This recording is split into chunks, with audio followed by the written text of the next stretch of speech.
I'm the president of the Minneapolis City Council, and I'm going to call to order this regular meeting for Thursday, August 17th. This morning we have 3 resolutions to present, which we will do before taking up our regular order of business. The first resolution is being offered by Council Member Chugtai, a resolution honoring Studio 23 and Mo Habib.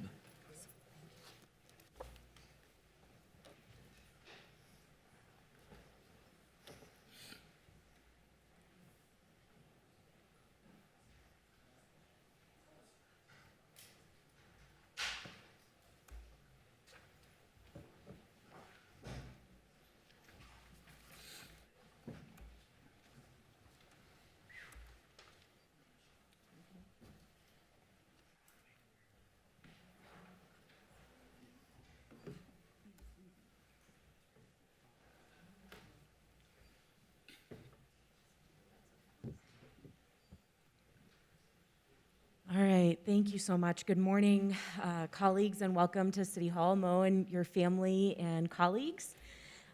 We've got a few important resolutions that we're going to take up this morning, and along with a packed agenda that lots of residents are here for. So I'm excited to open today's meeting with this resolution recognizing Studio 23 and Mo Habib and sharing your work and your story with our City Council, with those who are here today, and with our community. As you know, I have the honor of representing Ward 10 as their council member, and Ward 10 is home to a number of the city's commercial corridors, including Uptown.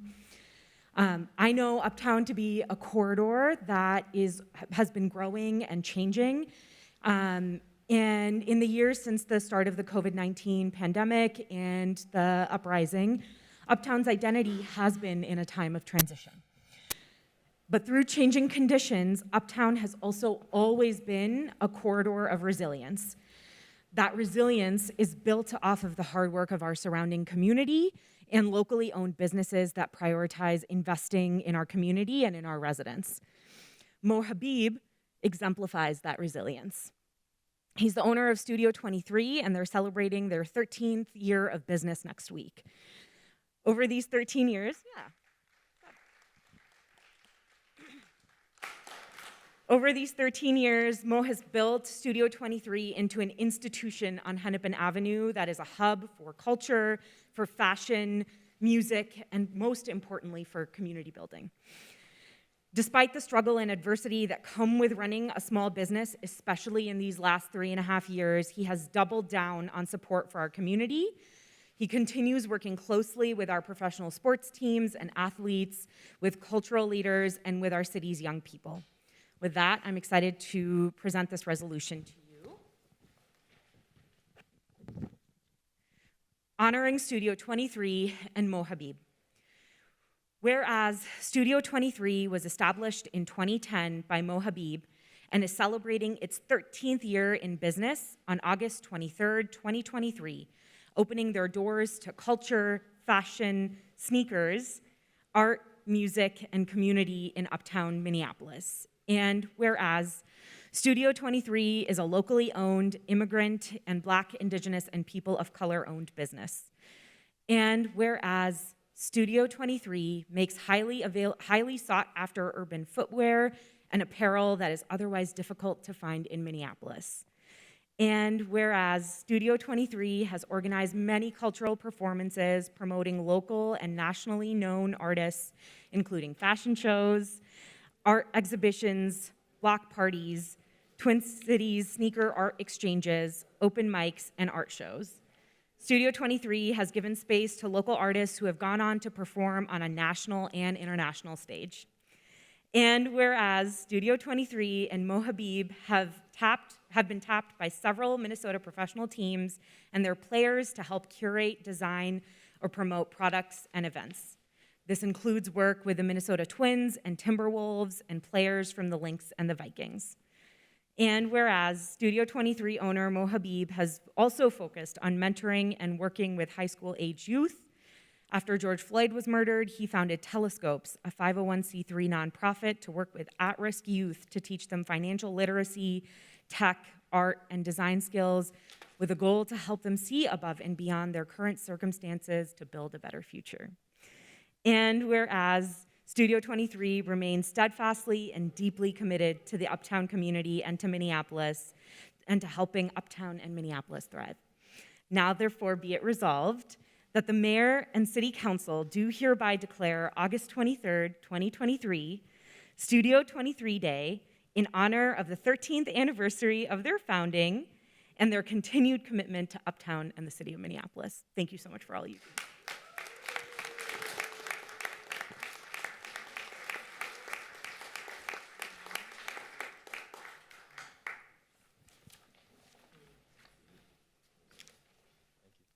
Absolutely.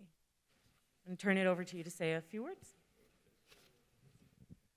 Hello and good morning, everyone. Thank you to Minneapolis City Council. Thank you for allowing us to be here. Thank you to my friends and family for support. Thank you for my kiddos, for being my inspiration in life. Studio 23 was born out of a dream. I used to do consulting and marketing overseas for 12 years and decided to come back to Minneapolis and open a place for community, a place where youth can come, express themselves in a way where they're not judged, and in a way where we can help amplify their voices.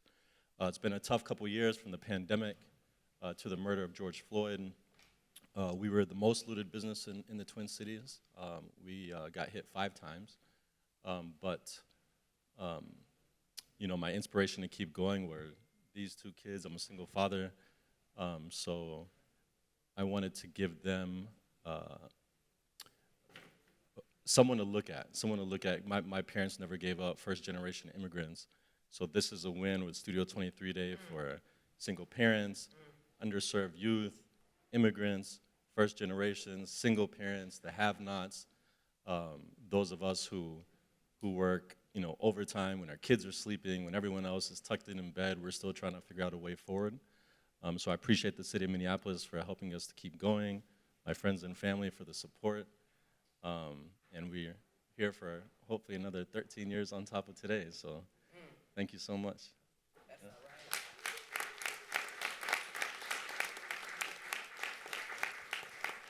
all right. Quickly, I think I just want to say, you know, I see Mo from a standpoint of being a great father, a great friend, a great brother from another mother, and also a great son. But I think for the city of Minneapolis and everybody here to also see him in the light of being a great community member and helping everyone proceed in life. I mean, he's helped thousands and thousands of people, and I think for us to recognize a person like this, give him his flowers while he's still here, can continue to push on this helpfulness, this great heart, this great education and hand. That same with me and my family and everybody else, you know, around that, you know, we have that helping hand to move us forward, not only in Minneapolis and Minnesota, but in life and where else they're going to grow. So as long as we educate our kids, support our kids, you know, they're unstoppable. So thank you. Thank everybody here. And Mo Habib, thank you, my friend, for being the person you are.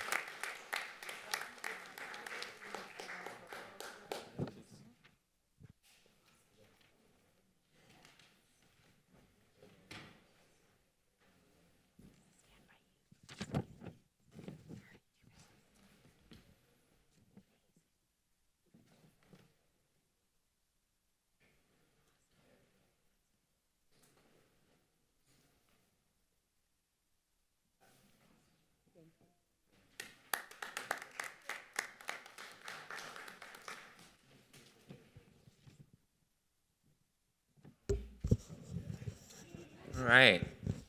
Congratulations, Mo Habib and family. And our next resolution is honoring the 60th anniversary of the March on Washington, which will be coming up on August 28th. August is nationally considered as Black August, and we know that the March on Washington was one of the seminal events in American history that has changed the trajectory of American life.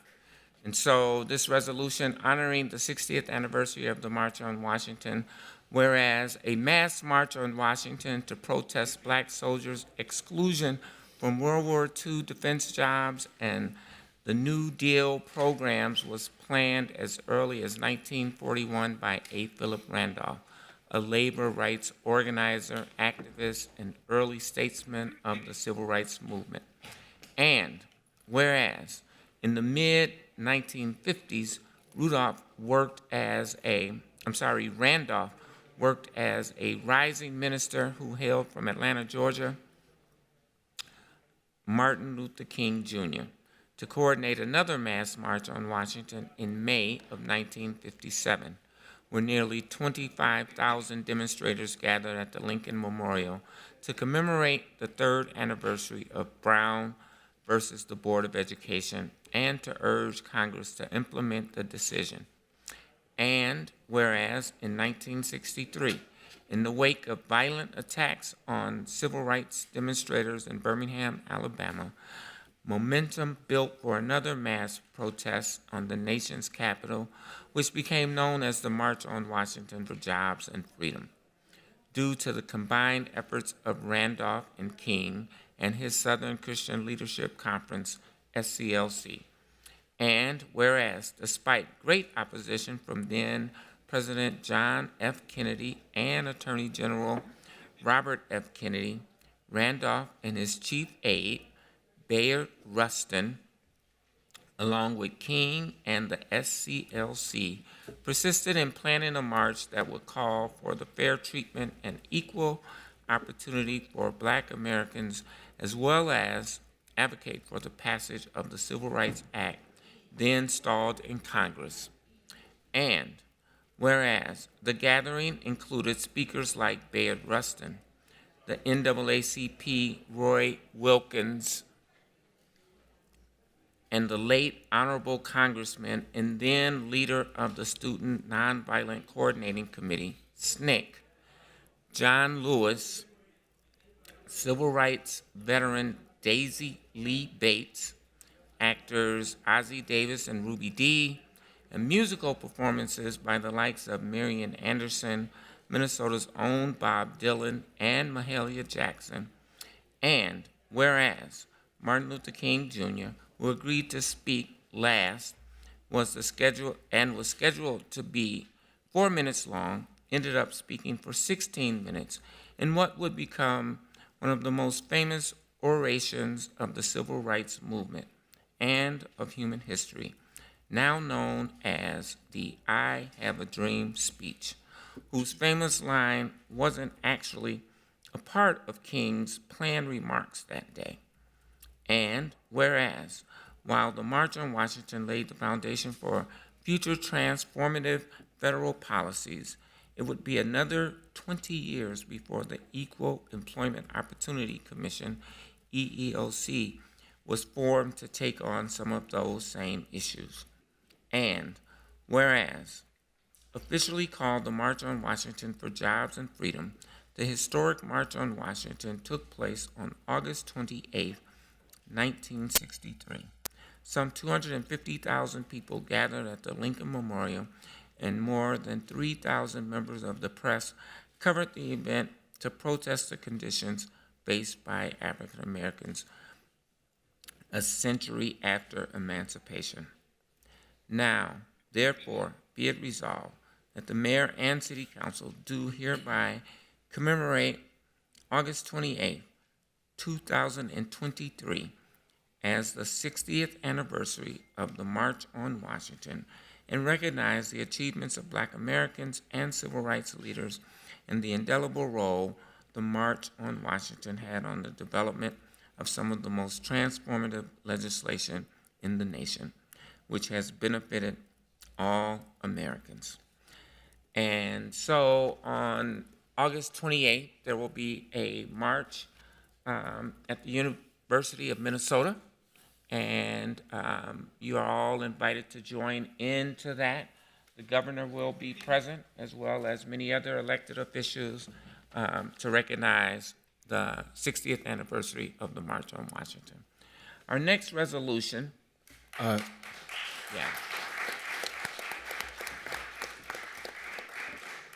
Council President, I just wanted to put my name. I had put my name in queue just because. Oh, I'm so sorry. Oh, it's totally fine. I didn't want to let the moment pass without thanking you for your resolution because I do think it's critically important, and I'm glad that we're not allowing the month of August to go by without naming it. And I also wanted to thank you for mentioning Black August, which is a celebration during the month of August that came out of the prison rights movement, that came out of George Jackson and the death of his brother Jonathan Jackson. And so, to think on today that we get to sort of talk about this huge spectrum with Martin Luther King and Bayard Rustin on one side and many others, obviously, Jonathan Jackson and George Jackson on the other side, is really important. So thank you for holding that space here in today's chamber. Thank you, council member. And I noticed your name in queue, but I thought it was to present the next resolution, which is a resolution honoring the 2023 Urban Scholars. And I see them lined up at the door. Come on in, you guys. And this resolution will be presented by council members Ellison, Wansley, Chavez, and Chugtai.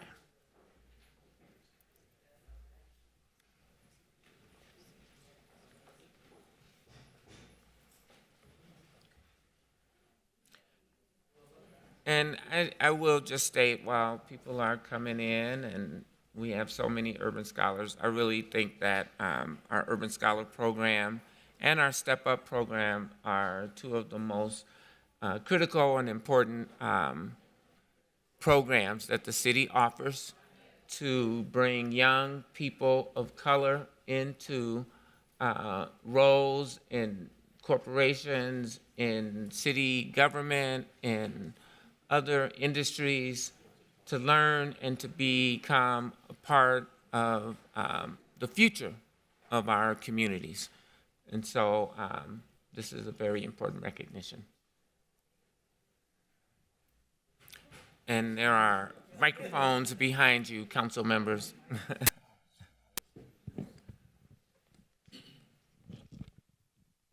Is this on? People can hear me? All right. Thank you all for being here. I want to thank our Urban Scholars. I know we'll probably be applauding at some point, but can we start with a huge round of applause for our Urban Scholars?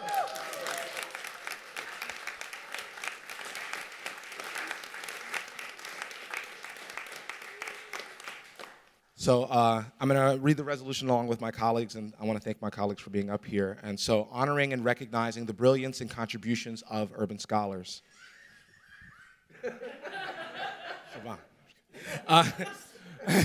Whereas Urban Scholars is a leadership and professional development program where students from diverse racial and ethnic backgrounds learn how to navigate today's workplaces while equipping both students and organizations with the tools, experiences, and guidance necessary to shift organizational culture towards an equitable workforce. And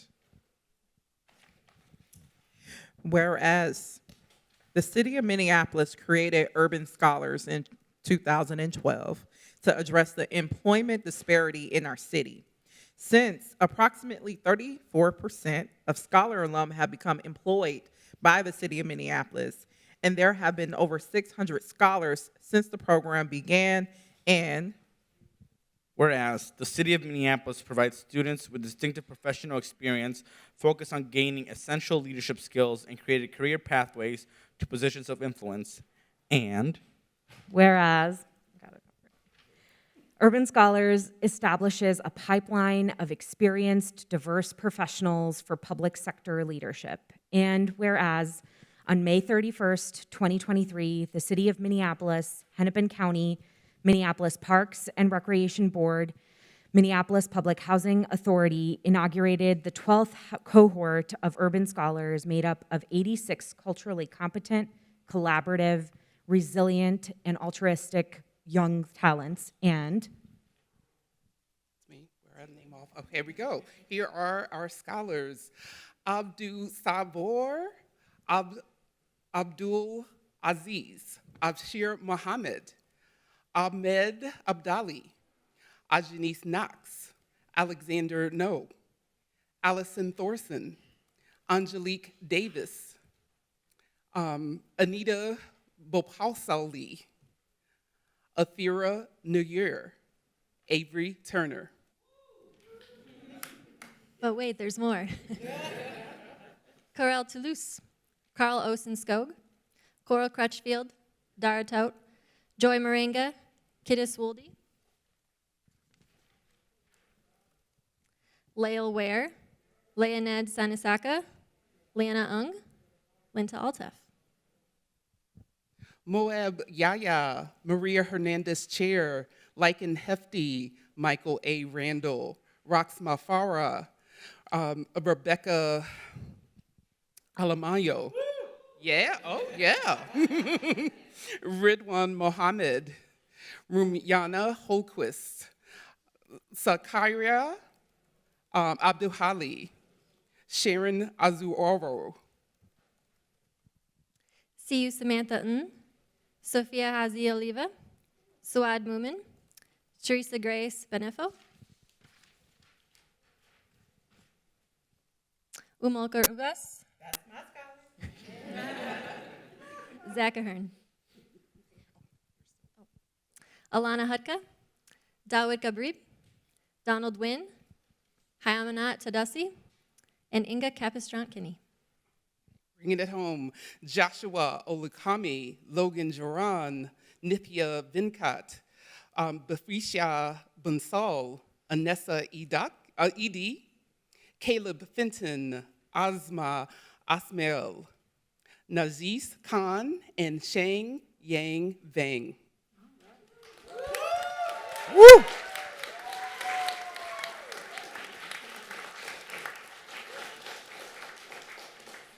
Those are the names that comprise the 12th cohort of urban scholars and gracefully accepted new challenges while contributing intelligent and fresh perspectives to their work.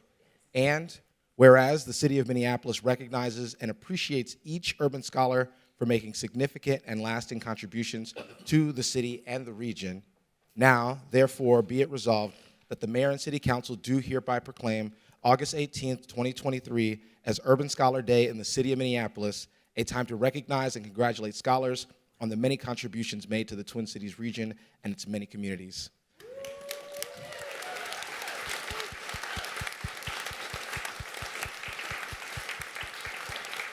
And I believe we have a resolution for each scholar to take home, so we're going to pass those out.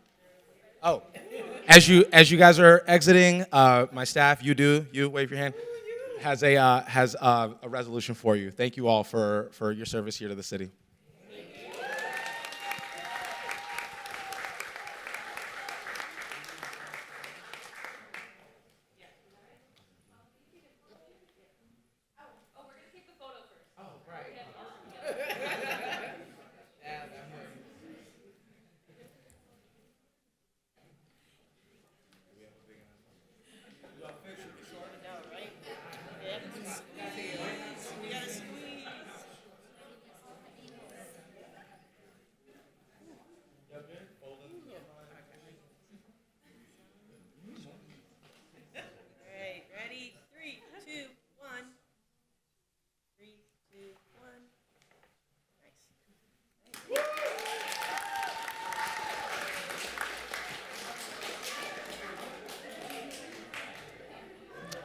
Congratulations to all of our urban scholars. Thank you so much for your service to the city. Hey, Sophia, my former urban scholar. Thanks, everyone. Thank you so much. Good luck in your studies.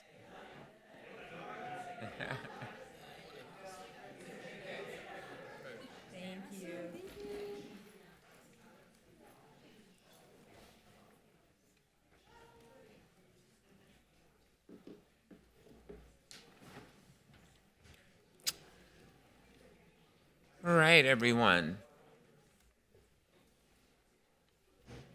Thank you, colleagues, for bringing forth this resolution. And I will now ask the clerk to call the roll to verify that we have a presence of a quorum.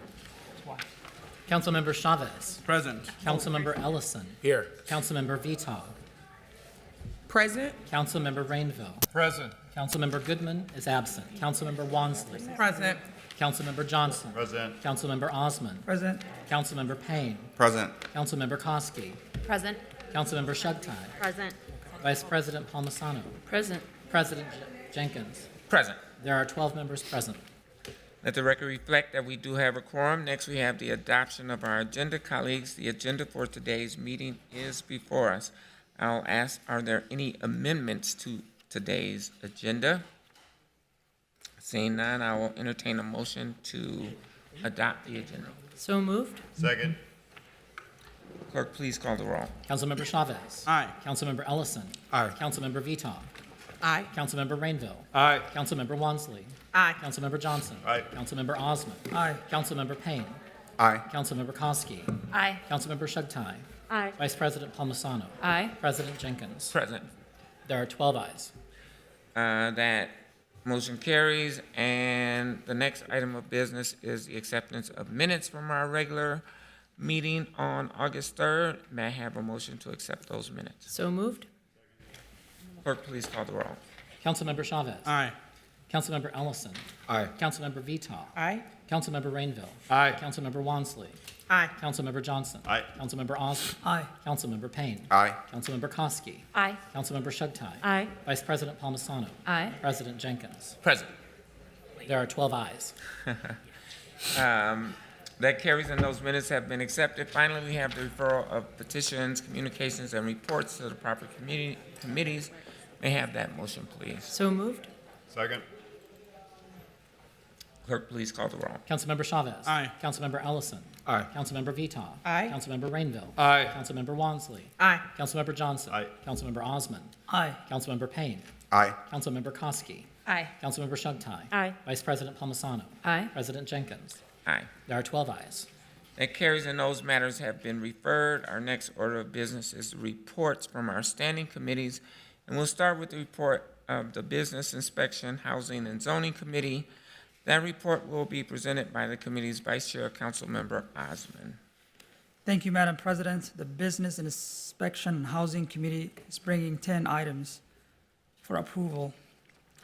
Item 1, approving application for Referee Cafe for an expansion of premises subject to final inspection and compliance with all provision of application code and ordinance. Item 2, approving the transportation rideshare worker protection ordinance. Item 3, approving 6 liquor license. Item 4, approving 6 liquor license renewal. Item 5, approving liquor license renewal for High Lake Liquors. Approving item 6, approving legislative directive regarding a rental payment method. Item 7, approving a resolution supporting Minneapolis Public Housing Authority. Item 8, approving pre-development for givable loan to Tending the Soil of Minnesota for Rise Up Center.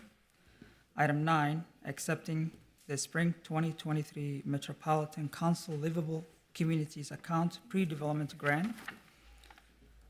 And item 10, approving amendment to the comp plan for 2110 23rd Avenue North and 2114 23rd Avenue North. I'll move item 1 through 10 for approval and pull item 2 for discussion and separate vote, since the council president and Councilmember Wansley, Chavez, and I brought amendment to this item for us to consider. Thank you, Madam President. Thank you. Councilmember Osman has moved items 1 through 10 on the committee's report and requesting to pull item number 2 for discussion. Is there any discussion? I see Councilmember Wansley in queue. Thank you, Council President Jenkins. I just want to speak to item 7, which is the resolution supporting the Minneapolis Public Housing Authority. Thank you for our residents being here. This resolution expresses council's commitment to use our full budgetary policymaking, and oversight authority to support the preservation and expansion of public housing in conjunction with the Minneapolis Public Housing Authority.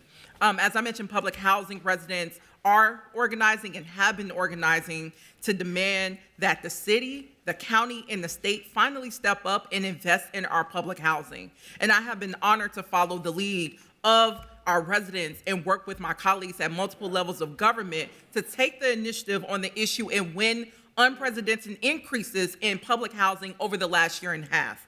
Many of you know that for the past few months, and some of my colleagues have also strongly supported the MPHA proposal for a maximum public housing levy, which would generate between $10 to $12 million for maximum investments in addressing the $200 million capital repair backlog.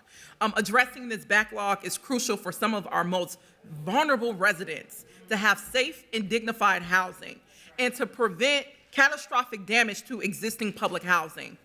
In fact, 6 months ago, there was a lot of lip service for public housing, but just a handful of us elected officials who were willing to make the commitment to get the funding that was necessary.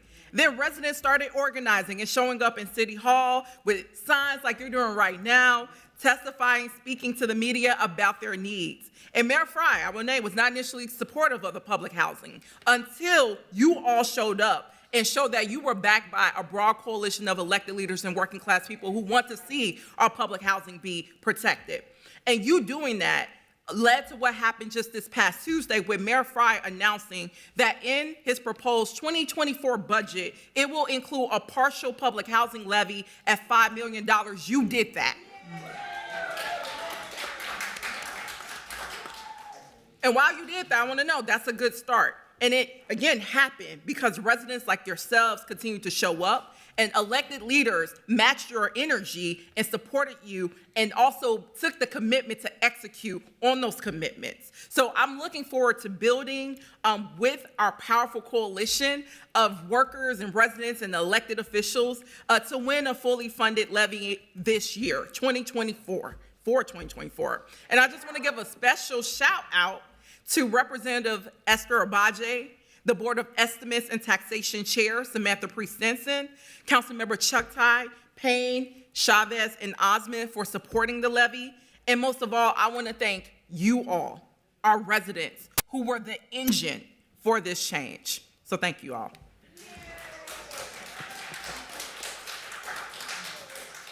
Councilmember Osmond. Thank you, Madam President. I couldn't say it better. Thank you, Council Member Wansley, for bringing this forward and really being a champion of public housing. As someone who has large public housing buildings, high-rise buildings, people that live there are vulnerable, are seniors. They are the best of our residents in Minneapolis. And I couldn't say any more than let's do this and let's continue supporting public housing. Thank you. Thank you. Seeing no further discussion, clerk, please call the roll on items 1 through 10, noting that we are pulling item number 2 for a separate vote. Councilmember Chavez. Aye on everything except 5. Councilmember Ellison. Aye. Councilmember Vita. Aye. Councilmember Rainville. Aye. Councilmember Wansley. Aye on all except item number 5.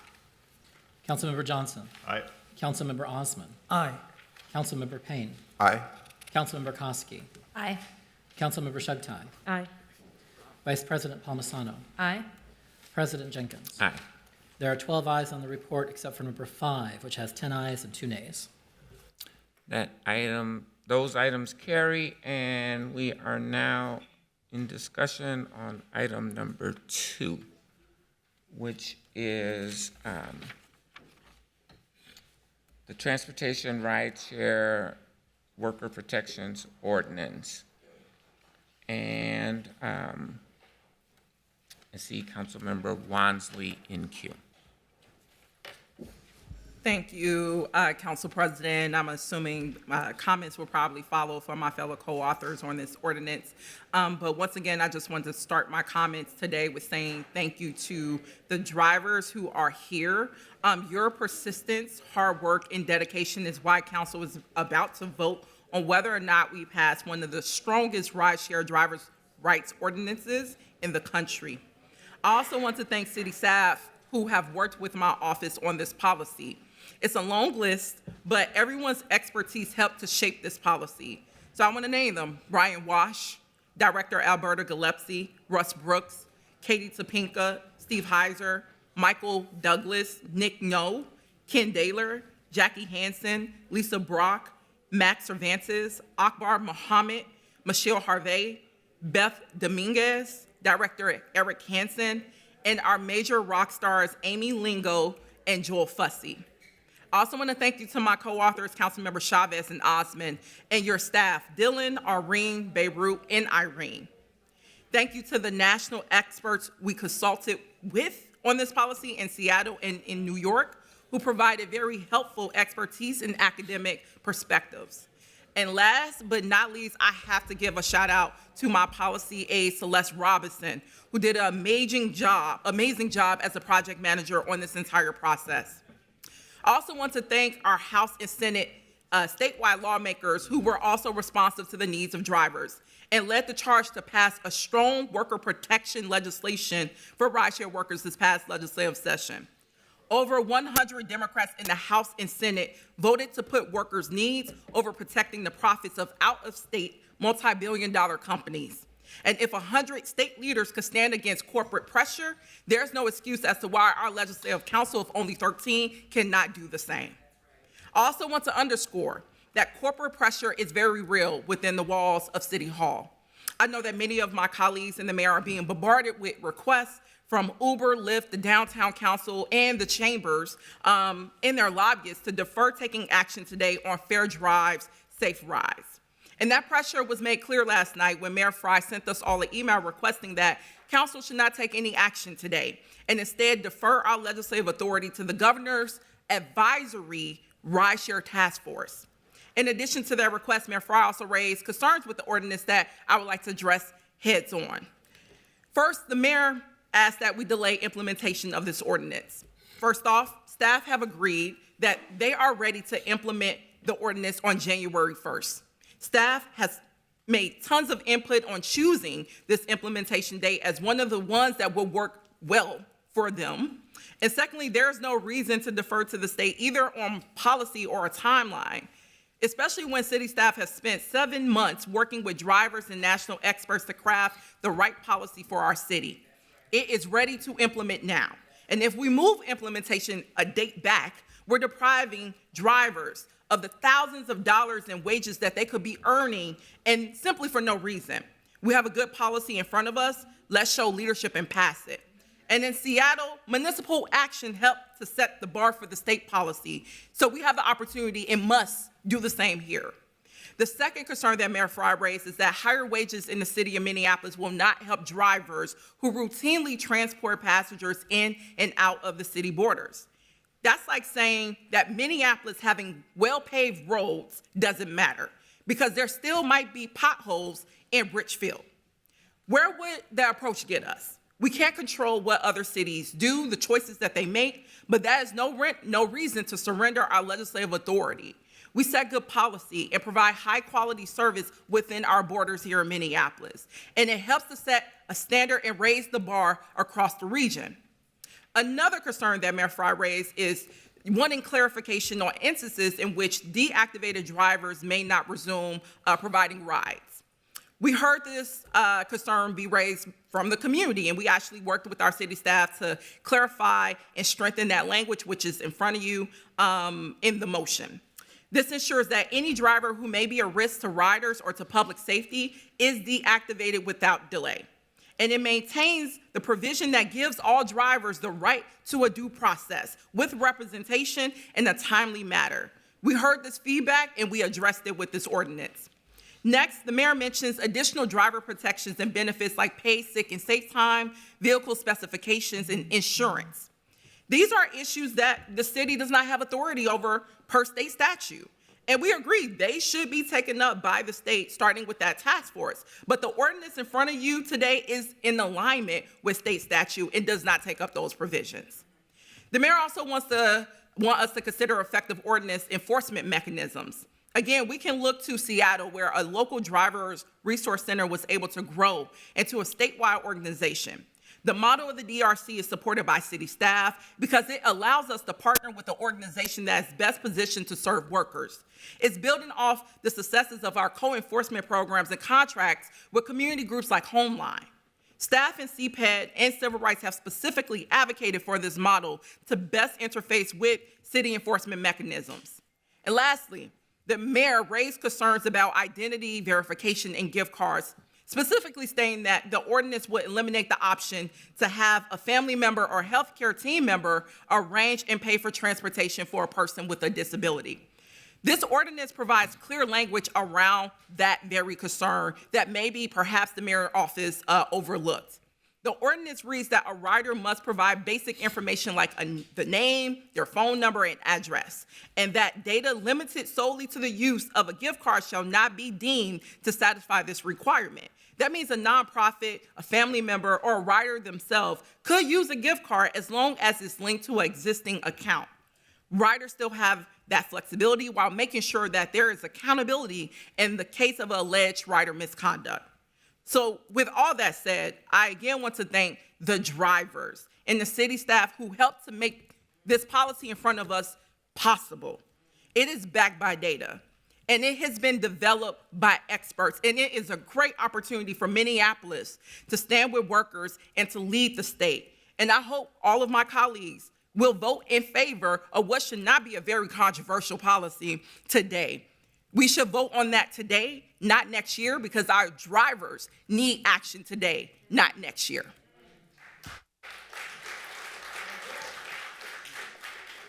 And then I will move the motions and the ordinance for consideration. Yeah, thank you. I thought you were going to do that initially before we launched into discussion, but Councilmember Wansley has moved this motion. Is there any further discussion? Councilmember Osmond. Thank you, Madam President. I want to talk. Oh, second. Someone, I thought Chavez seconded. And then Councilmember if Chavez. we can just vote on the motions, and then I think Councilmember Osman would speak after. Sure. Yeah. No, we have the motion, it's second, and then discussion. Councilmember Osmond. Thank you, Madam President. I want to talk about my experience with the drivers. These drivers are people from this community, and minority, people of color. They are the backbone of our city. They work tirelessly to make a living. We have companies that are not treating them how they're supposed to be treated. Everyone in City of Minneapolis have a protection allowed for our laws. Uber and Lyft don't have to abide any of those laws. My experience meeting the drivers end of last year, 2022, September, and talking to them, personally getting to know them, seeing their grievance, have really difficult to take what they go through. Individuals that are sitting here came last week to testify the BIS committee, and their stories have moved me and moved all of us, riders. And I want to say that this is really a step, small step, to step up and help those that are working 24/7 and moving our city forward. I want to thank Councilmember Wansley and Chavez and the staff that really work. This is a work that has been going on for the last 5 months with many departments involved. It's a work that had research done. It's a great step for us to move forward. So there's nothing to be feared by standing up for drivers. They're here. They're here, They spoken to us. They are from Minneapolis. If the state failed them, let's not fail them in here, the city of Minneapolis. Thank you.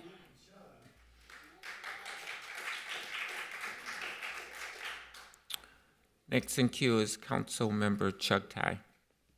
Thank you, Madam President. I really appreciate the discussion so far, and I believe it's mostly addressing the full ordinance and item itself. Though I understand right now what we're taking up are the amendments in front of us. So this amendment right now is by Council members Wansley, Osman, and Chavez. And I'm just wondering if any of the authors can speak to the substance of this amendment itself, so we can take this up and then the amendment after, and hopefully get back to discussing the main item. Madam President, to clarify, what the clerk's recorded was approval of the entire ordinance and the amendment by Wansley, Chavez, Osman. So the underlying ordinance plus the amendment is what we thought you moved. So I want to clarify if that's not true. Because if you'll notice in the vote queue, it says the amendment, but we took it as combined. Yes, I said both the ordinance and the amendments. So, Thank you. Yes. Both amendments are in front of you in terms of the ones that Councilmember Chavez, Osman, and myself are bringing forward in the motion from Council President Jenkins. Did not include the Jenkins amendment. You meant to. Yes, that will be included as well.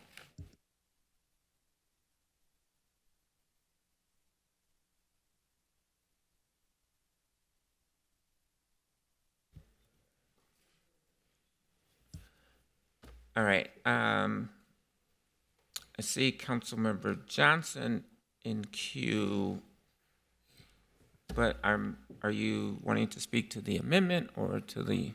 Thank you, Madam President. Well, I'm interested in speaking on the underlying motion, but I see these amendments. I know normally we'd take up the amendments separately, which I see the clerk nodding to. So I think I'm looking at you, Council President, on if that's the policy or the process we're following today, is that we vote on the amendments, then we return to the underlying, and people can speak to that?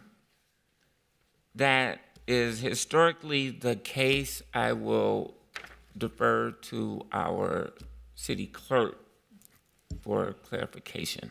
Madam President, I agree with what Councilmember Johnson just said. We normally would take up amendments after the motion has been made to approve the underlying motion, which is why I intervened at first and said, do we have a second to the original ordinance before you? But I understand with the clerks and from Councilmember Wansley, who made the motion she intended to make was the entire package, the underlying original ordinance and both amendments that are in front of you, one by Council President Jenkins and one by Council members Wansley, Osman, Chavez.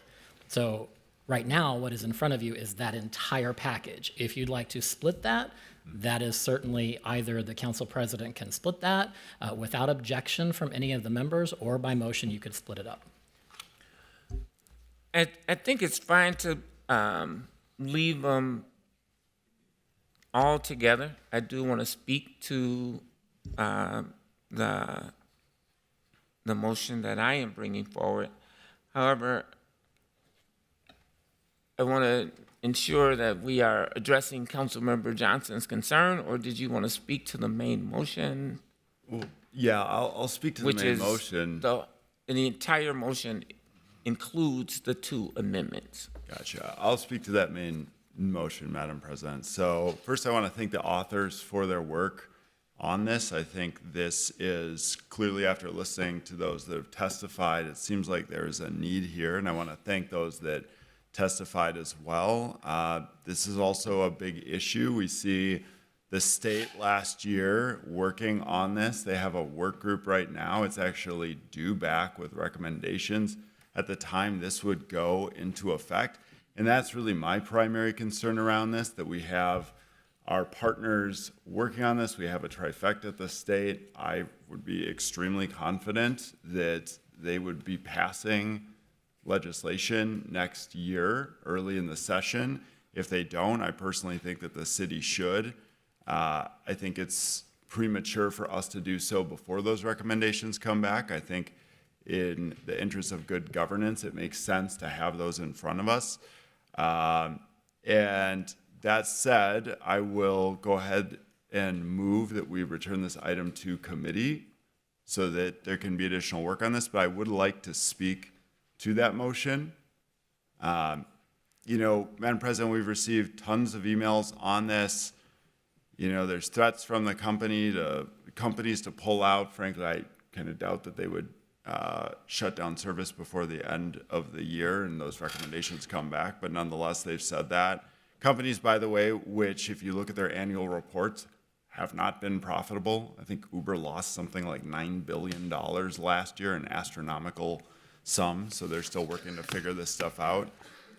But what we have is a letter from the mayor laying out what would be needed for his support.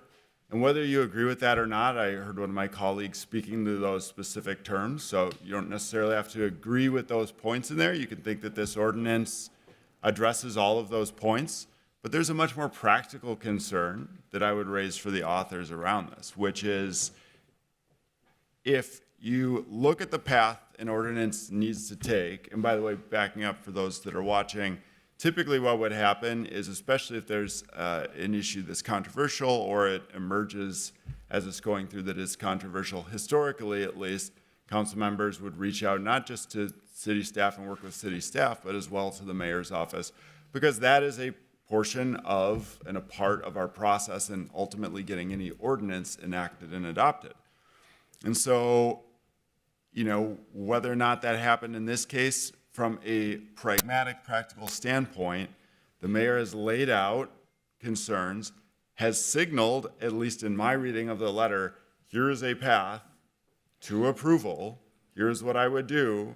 If there were some changes made, I would approve this. And by the way, I did not read in the mayor's letter, hey, wait on even passing this until the recommendations are back, which is really more my position or recommendation. But putting that aside, if this body passes this today with, I'm going to guess maybe 7, maybe 8 votes, something like that, the mayor can veto that. It comes back to this body for a vote to override.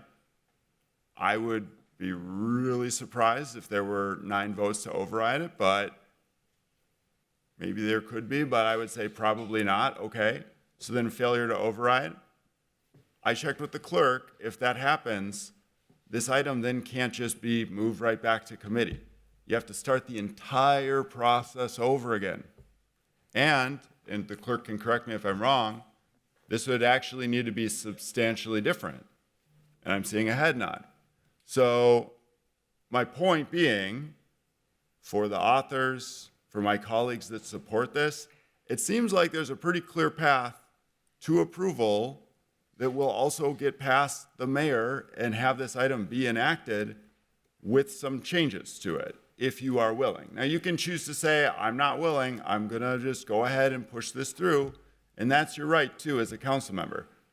But I think eyes wide open, we know or have a strong suspicion, understanding, especially for those of us, who've been around 10 years, Councilmember Palmisano, a lot of experience on this, is that if you want to ultimately get this passed sooner than later, I would recommend that collaboration directly with the mayor, who has raised concerns, but also signaled a path for approval.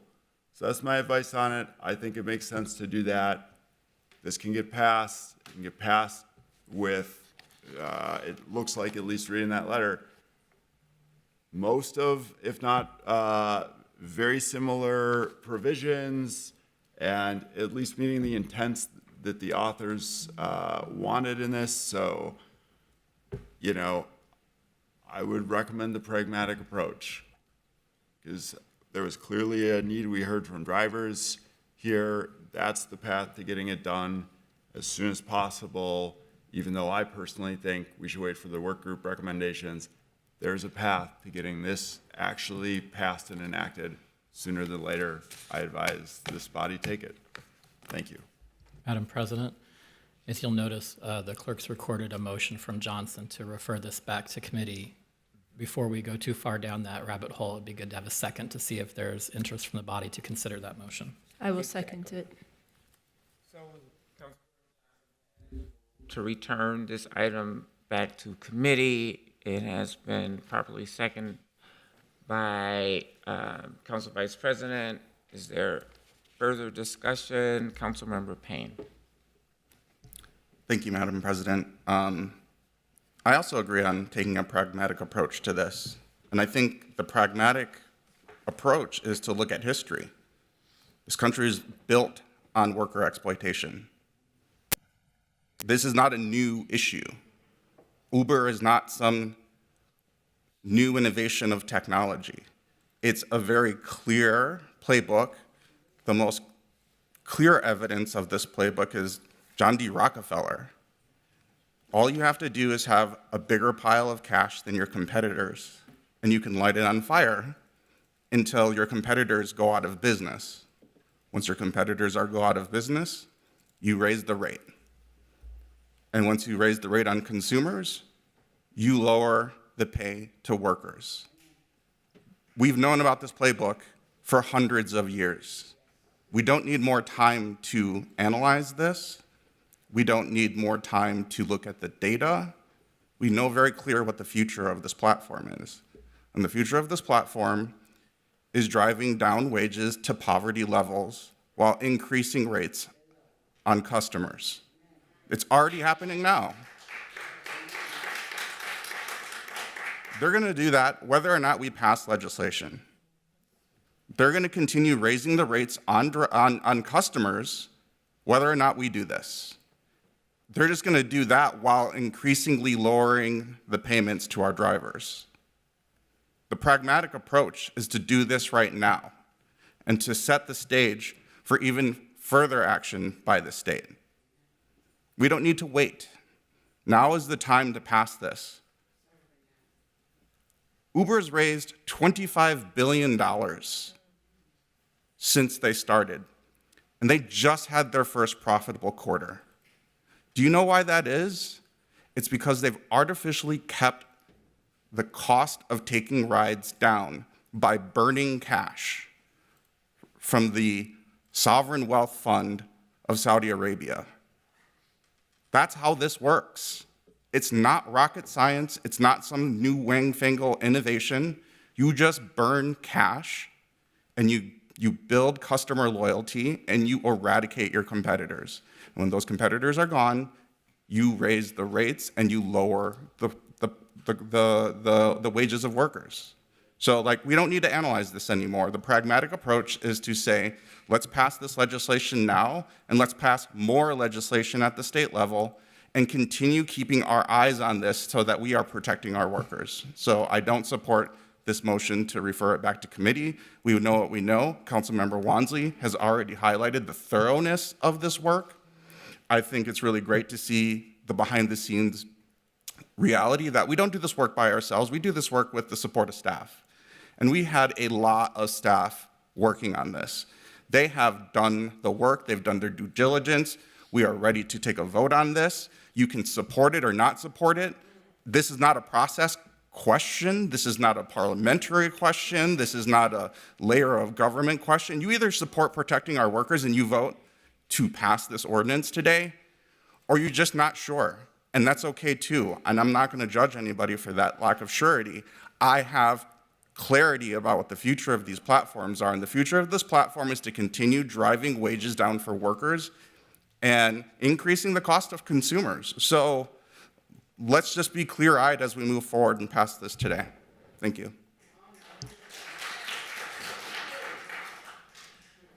Councilmember Palmisano. Thank you, Madam Chair. I believe we all agree that drivers need more pay and protections.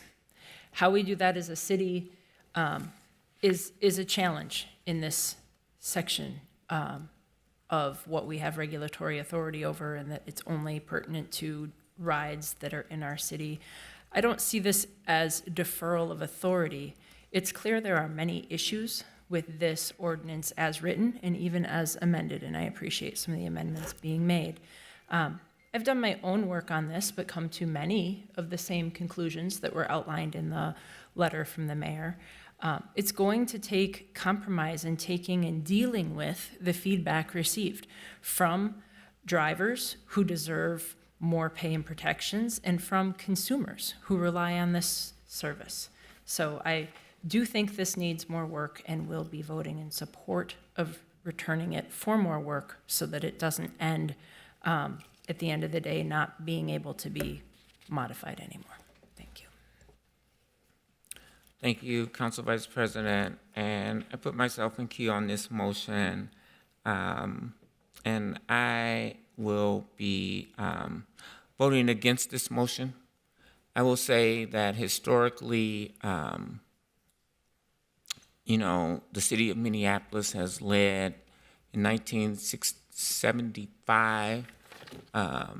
The city of Minneapolis passed human rights protections for LGBTQIA plus people, including the transgender community, and it took the state till 1993 to pass those same protections for those communities. The city, I believe in 2015, passed $15 minimum wage, and we still see the state grappling with that issue. And so it is imperative that we pass these worker protections today, and it will set the stage for the work group that is at the state to bring further protections for drivers all throughout the state. So I cannot support this motion today. I see next in queue, Councilmember Chavez. Beautifully said, Council President Jenkins.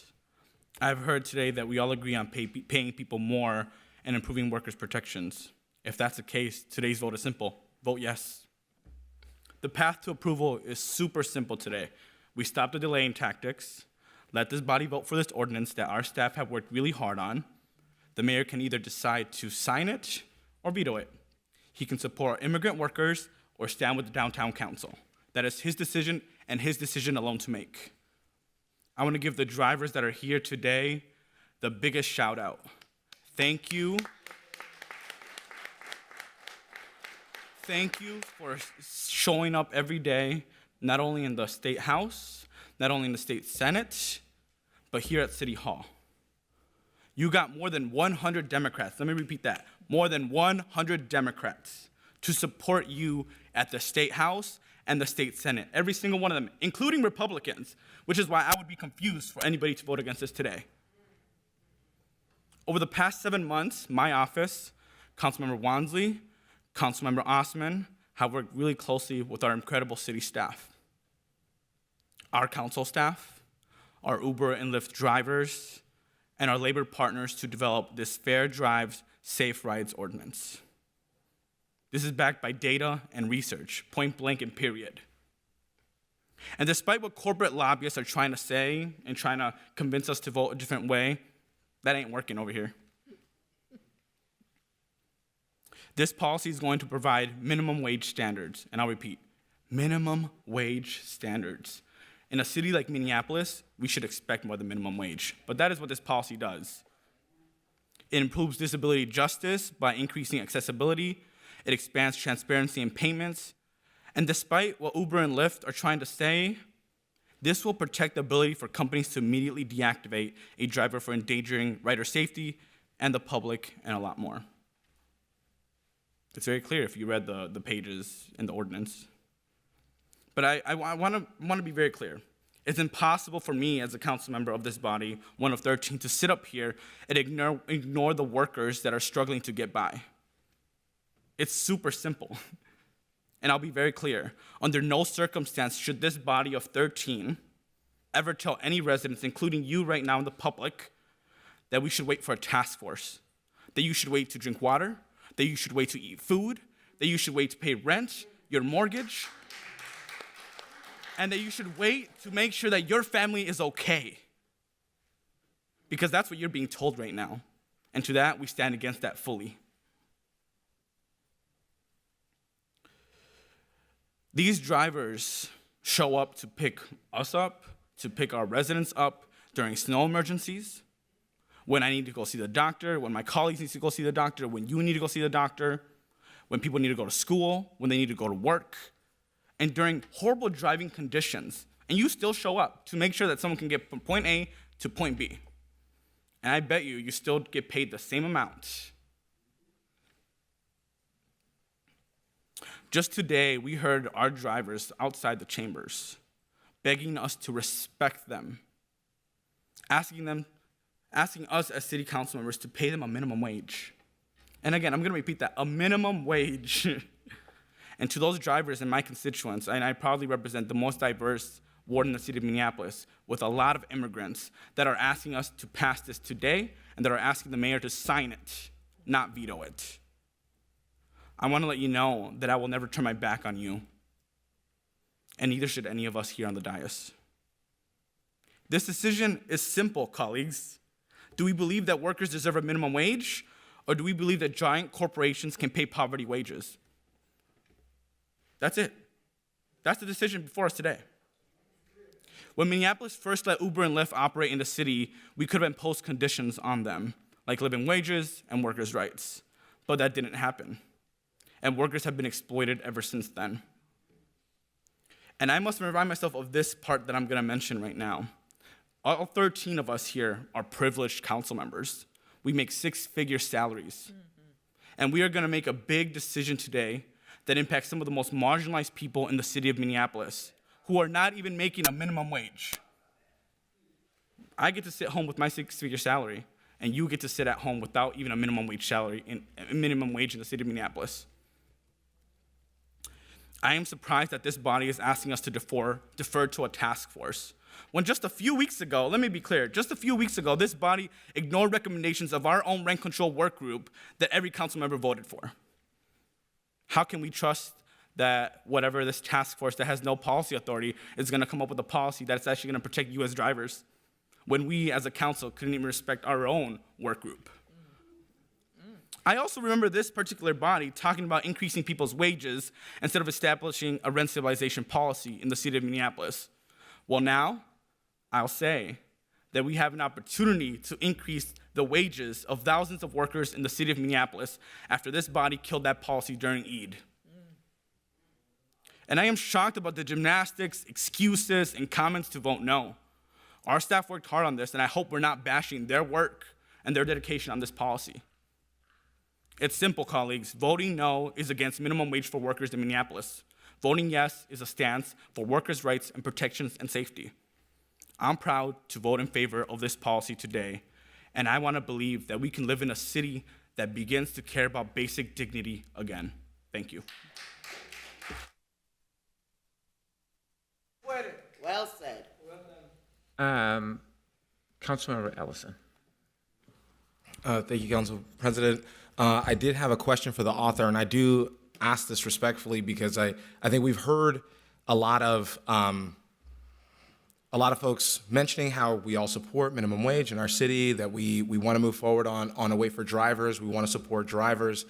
And I was listening to hear what the substantive opposition was to the policy as moved today, and I say this with respect because I respect your due diligence and the way that you approach this work, Councilmember Johnson, but it did feel like to me that the main opposition was we should hold off because that's what the mayor wants us to do.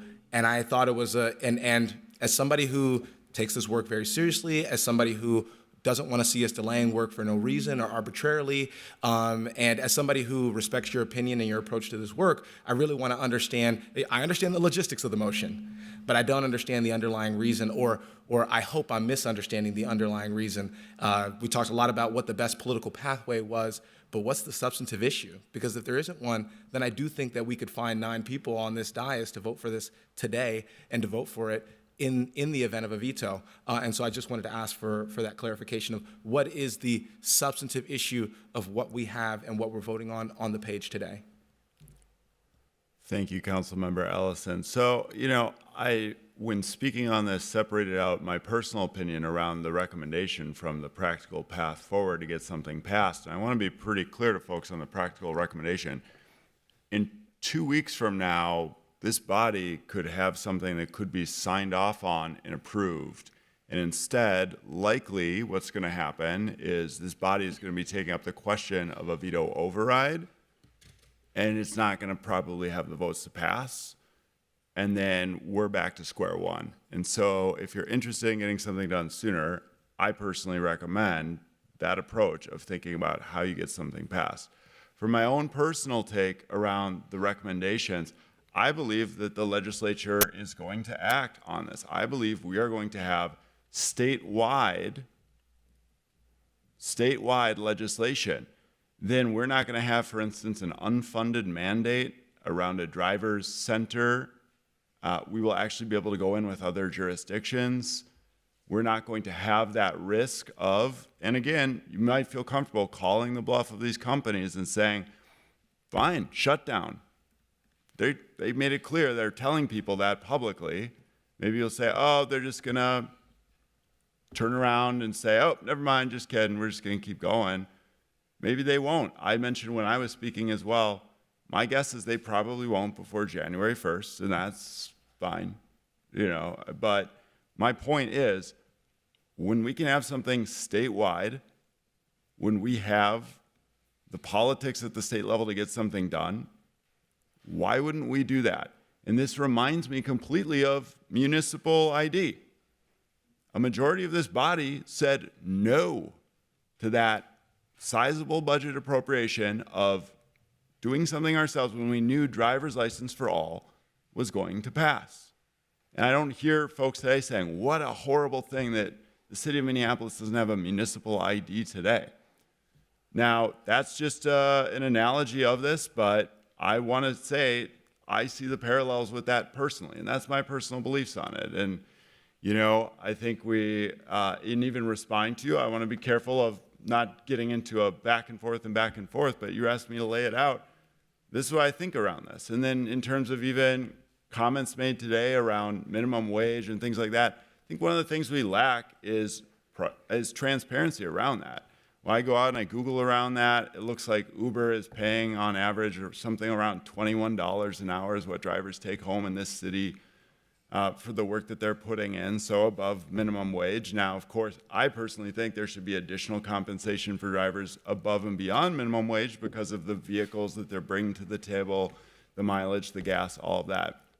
But the point is, a lot of these decisions we're making today, at least as I understand it, are being made without a lot of data from these organizations, which we are also getting as part of this recommendation coming forward. And to me, the ultimate irony is the effective date is literally the same as when these recommendations are due back. Like, we can't literally take this well thought out work and actually incorporate that into what we're doing. We just have to do this right now. And for those that say, oh, well, drivers can't wait several months. Well, then why wasn't this done several months ago? If we started at the beginning of the year, and so to me, it's anything worth doing is worth doing right. I think when we have, as I do at least, confidence in the work group's efforts at the state level, which is different than the work group that was formed around rent stabilization, in my opinion, the way that this is being made up and the different stakeholders at the table, I think it is worth incorporating that into our decision. That's my personal opinion. Again, that's separate from this pragmatic piece of in 2 weeks, we could have something that we know is going to be approved and signed off on if there's collaboration. But I get it. People have different approaches to stuff. Some people want to go, okay, this is our specific role here. We can do this, and let's just see what the mayor does and, see if he signs it or doesn't, or, maybe we can try to convince somebody else to support us on this. But I think the reality is, and Councilmember Ellison, you've been around quite a while as well on this body, and so we've seen when we get in these really controversial things where it's kind of in that 7 to 9 vote range, but we know it's going to come up short of 9 votes. Let's find a path forward. Get it done. Instead of taking, to me, a vote when we could be collaborating, instead of taking a vote that is just going to be a symbolic or political thing, and that's my view of it. That's my personal view of it. Oh, let's do a politics thing. Let's do a litmus test thing. It's election season. Now, I'm not saying that's why people are doing it. I'm not going to ascribe motives to it. You know what? I heard motives ascribed as well. So, to my statements. So, but I'm saying there's a way to get this done. I think we should do that. That was my advice. People don't need to follow my advice on it. So, but you asked me. Councilmember Johnson, for my your opinion. time has expired. So, thank you. No, I do appreciate the response, and I did ask the question because I wanted a response, because I wanted to understand where you were coming from. It does still feel like this work could be real today if people voted for it today. And so I want to say that. I also want to say that the work on this did not begin with the work group, that the state's work group that we're describing. The work began and was passed by the legislature. And so I also want to name that as well. And so I appreciate the dialogue. I appreciate the discussion. I did want to understand where you were coming from. And again, this work could be real. This doesn't have to be a political ploy if we support this and vote for this today. And I'll be speaking on the underlying motion as well, but I did want to understand the motion that Councilmember Johnson made. Councilmember Wansley. Thank you, Council President. I do want to name a concern or a pattern that I'm seeing in terms of this body leaning into a deference to the state. And maybe we've gotten comfortable with the state having to intervene on critical issues that we as a body has failed to take up. And I've seen that repeatedly over this past year. The state had to come in and intervene and worked with our East Phillips residents when we were talking about putting a facility there that would lead to devastating environmental and health impacts for that community. They had to intervene when the city failed to act on a violent and racist police department and lead into their own consent decree process. They also had to come in and intervene on public housing. These are all priorities that, as Councilmember Johnson mentioned, we've heard the mayor say proactively he was going to do work on, that members of this body, many of which who were here when many of us weren't, said they would have a commitment to seeing through. And none of that happened, and it took the state having to take initiative. That's a problem. If folks wanted to be a state rep, they should have ran for a state rep, but we have an opportunity to do the policy work that our residents, the folks in front of us, elected us to do. If they wanted to see work happen at the statewide level, they'll go there, and they did. And as Councilmember Ellison mentioned, as I mentioned earlier, the legislator heard them and voted. Over 100 Democrats voted and passed legislation. So I just want to name that we can't keep asking the state to do our jobs for us. Second, I keep hearing confusion or misunderstandings about the process or the legislative process. I just want to provide clarification on the public record of the intentionality and the thoroughness that my co-authors and I went into this process in partnership with our staff and drivers. I want to note that every council member here was offered a briefing by lead city staff and attorneys on this policy and has several weeks to reach out to, with questions, many of which that I'm hearing right now for the first time. So there is no reason why anyone should be walking into this space confused when there was numerous opportunities to have thorough conversations about this policy. And I will highlight, I'm also confused because I know some of my staff declined the opportunity to meet with staff to get some of the clarity on things that's being raised right now, and so that accurate information could be shared. I also want to highlight, as many of my colleagues have emphasized, that Uber and Lyft have claimed that they will leave Minneapolis if we pass this policy. This is a standard scare tactic that corporations use to resist regulation. There's no data behind it, and Uber and Lyft have made the same threats when similar policies have been proposed in Seattle in 2019. But luckily, the Seattle City Council didn't cave to corporate pressure and passed trailblazing legislation that ended up with a raise to about 84% of Seattle rideshare drivers bringing back in their pockets to meet their basic necessities. And Seattle's leadership caused Washington, the state, to pass statewide policy that will help drivers across the state earn more dignified wages and access to basic rights. People have covered the fact that an advisory task force is that. it's advisory. It has no legislative authority. So we can't keep doing both of deferring our jobs to either advisory bodies or to the state. Just do your jobs. We can vote on this today. Want to emphasize again, the policy before you is data-backed. It was written with 5 city departments, drivers, and national experts at the table. In fact, we're far ahead than that statewide task force, I would argue very confidently. And because of their collective labor, this policy would improve the quality of life for vulnerable residents and would be a beautiful act of leadership by this city, by this body. And again, this ordinance will only be problematic for a company that relies on poverty wages and worker exploitation, or for an elected leader who condones such business practices. So with that said, this should not be controversial. Many of the provisions that's in this policy is based off of actions that this body has led on, from the minimum wage to earn sick and safe time, the things that actually set the threshold for the state to move on this past legislative session. We've been leading when it comes to workers' rights for this state.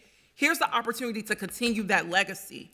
And we have the opportunity to do it right now. We have the job that we were elected to do it right now, not next year, not maybe after the work group might reconvene, right now. That's it.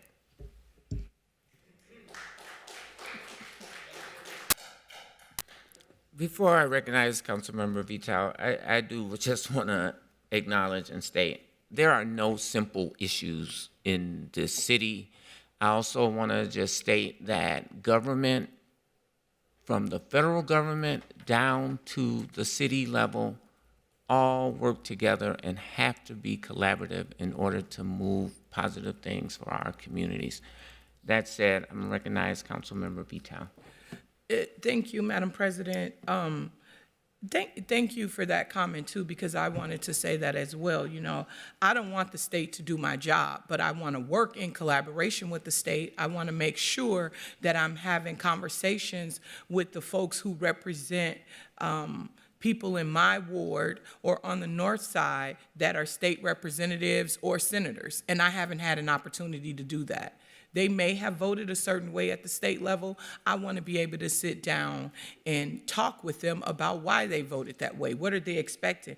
I'm not expecting that whatever comes out of this work group is going to be exactly what we do at this council. It would be nice to have some recommendations. I think as a body, we're allowed to pick and choose the things that we want to work on, and it doesn't have to be every single thing. It may be a better fit for Minneapolis. I worked in public health for 20 years, and I always worked at the municipal level first to get the state to move. But I think key is I worked with partners. I didn't jump out there and just do anything myself. And I worked with people on both sides. You know, what I'm finding to be difficult is there is another voice in this. There are drivers who think differently. I have to make time for them also. It's not just the drivers who I've met through Councilmember Osman here. I've had a ton of drivers reach out to me directly from my ward who do not agree with this decision. Councilmember Osman and I just talked about this yesterday. It's not one-sided for just the drivers either. So as I've said to folks who reached out to me, I need time to work through that. I need to make sure I'm listening to folks on both sides of this, not the companies, the people who are actually the drivers and working who don't understand what's happening with the action that my literal next door neighbor is like asking me what's happening, what can I do? I don't understand. And I have to make sure that I can clarify for his family, you know, that this is what the council's gonna do, this is what you're gonna mean, this is what it's gonna mean to you. I'm with Councilmember Johnson. I don't agree that they may pull out, but that's scary for some people. Some people just see that on the news and say, wait, am I not gonna have my job? Is the Minneapolis City Council gonna cause me to not have a job? So there are things as a council member that I have to make sure is worked out. It's not fear for me. It's just making sure that folks have clarity. You know, I want us to be able to work with the mayor. I want the folks who showed up here today to not be disappointed in the city of Minneapolis like they were at the state level when they did all that work for something to pass and then it was vetoed. There is no reason for us to re-traumatize folks when we can all count and we see the numbers here. We have a great opportunity to work collectively, get something in ordinance for the folks who have been showing up here for an entire year. Has nothing to do with the task force. It has nothing to do with me as an individual or individual council member. It's about working together to make sure that you all are not disappointed in government yet another time. I am not going to be a part of that. If that means, giving a little bit more time to folks, then that's what it means. I'm not going to tolerate the performative, this is getting out of control and so politicized. And as Councilmember Chavez said, people have to make a decision to eat, to have somewhere to live. And some more time to do that, it's not going to hurt anything. We all want the same thing for our workers. We want them to be protected. We want them to make a living wage. And more than anything, we want to get it right. Thank you. Councilmember Palmisano. Thank you, Madam Chair. Councilmember Vitas said it well. I'd like to amplify her voice and speak once more because there are other opinions on this, and the dividedness of this issue is just not apparent from some of the things being said in this room today. As Councilmember Vitas said, a huge part of good policymaking is collaboration. Recently, I met with a large group of East African community leaders, their faith leaders, their business owners, their drivers, and their consumers. There's not one-sidedness on this issue, and yet they share the goals that we all have been speaking about in this room today. Consumers recognize that they are underpaying for rides right now, and they want to find a middle ground that supports the driver and is available to the consumer. The current system is not fair to the driver. They state it's the consumer that will be hurt the most if this moves forward. Please consider those who are marginally employed and depend on rideshare to get to their jobs. This will make working at all for them out of the question. I support parts of this policy, like the transparency, the deactivation appeals, driver independence, and some sort of minimum earnings, but we also need to consider the safety of the rider, the affordability, and the chance that this could have the opposite effect on the income of the very people that we're trying to help. This could drastically increase the cost of rides as it has in other cities, and the use of rideshare service will be too expensive for many people. Again, we don't know this for sure because we don't have local data. According to city staff, the anecdotal evidence shows that Seattle's rider fares increased 50 to 100%. And here's a statistic that comes to be open from Lyft themselves, that 56% of Lyft rides in Minneapolis start or end in low-income areas. A rise in prices here is going to disproportionately affect our poorest communities. So we need a finely tuned ordinance that evens out the benefit to one group versus the negative impact to other groups, meaning low-income and disabled people are a big part of this conversation. I would like to extract money from big corporations to pay drivers just as much as you do. But here's a couple of anecdotes that I have heard specifically that are being completely lost in this room. And they're not fearful, they're being realistic. One is a driver who fears that the negative impact on this will impact his earnings due to lower volumes and increased competition. He also noted the benefits that he received from Uber include college tuition for him as a previous felon and the use of an electric car for his work. He feels that's benefited him greatly, and those benefits are there for drivers that need to take advantage of them from his perspective. Another anecdote is a disabled gentleman who relies on rideshare transportation and will be unable to afford the increased rates here. These are some of my concerns. I have been briefed by city staff. I'm not confused. This ordinance isn't done yet. Thank you, Councilmember. Seeing no further discussion on the motion to return to committee by Councilmember Johnson, I will ask the clerk to call the roll. Councilmember Chavez. No. Councilmember Ellison. No. Councilmember Vitas. Aye. Councilmember Rainville. Aye. Councilmember Wansley. No. Councilmember Johnson. Aye. Councilmember Osmond. No. Councilmember Payne. No. Councilmember Koski. Aye. Councilmember Shugtai. No. Vice President Palmisano. Aye. President Jenkins. Nay. There are 5 ayes and 7 nays. So that motion fails. And we are now back to our original motion, which includes the amendments. But I would like to speak to the amendment that I'm bringing forward to amend the proposed ordinance to ensure that disabled riders have access to Uber and Lyft. We know that many times rides have been denied because either the cars are not accessible for our disabled neighbors who may use wheelchairs or scooters or other assistive devices. We know that sometimes rides are not available for folks who use service animals in order to be able to move about their daily lives. And so this amendment is to address those concerns. I'm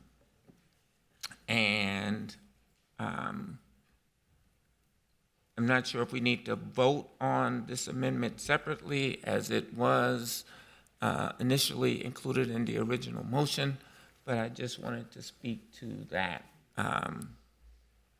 that issue and that concern. Is there any further discussion on the original motion by council members Chavez, Wansley, and Osmond, which includes a motion by myself, Council President Jenkins. Councilmember Ellison.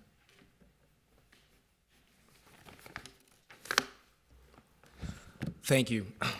Just wanted to speak in favor of this ordinance. I think this work is incredibly important, and I'm really appreciative of my colleagues who have taken on, this labor rights issue.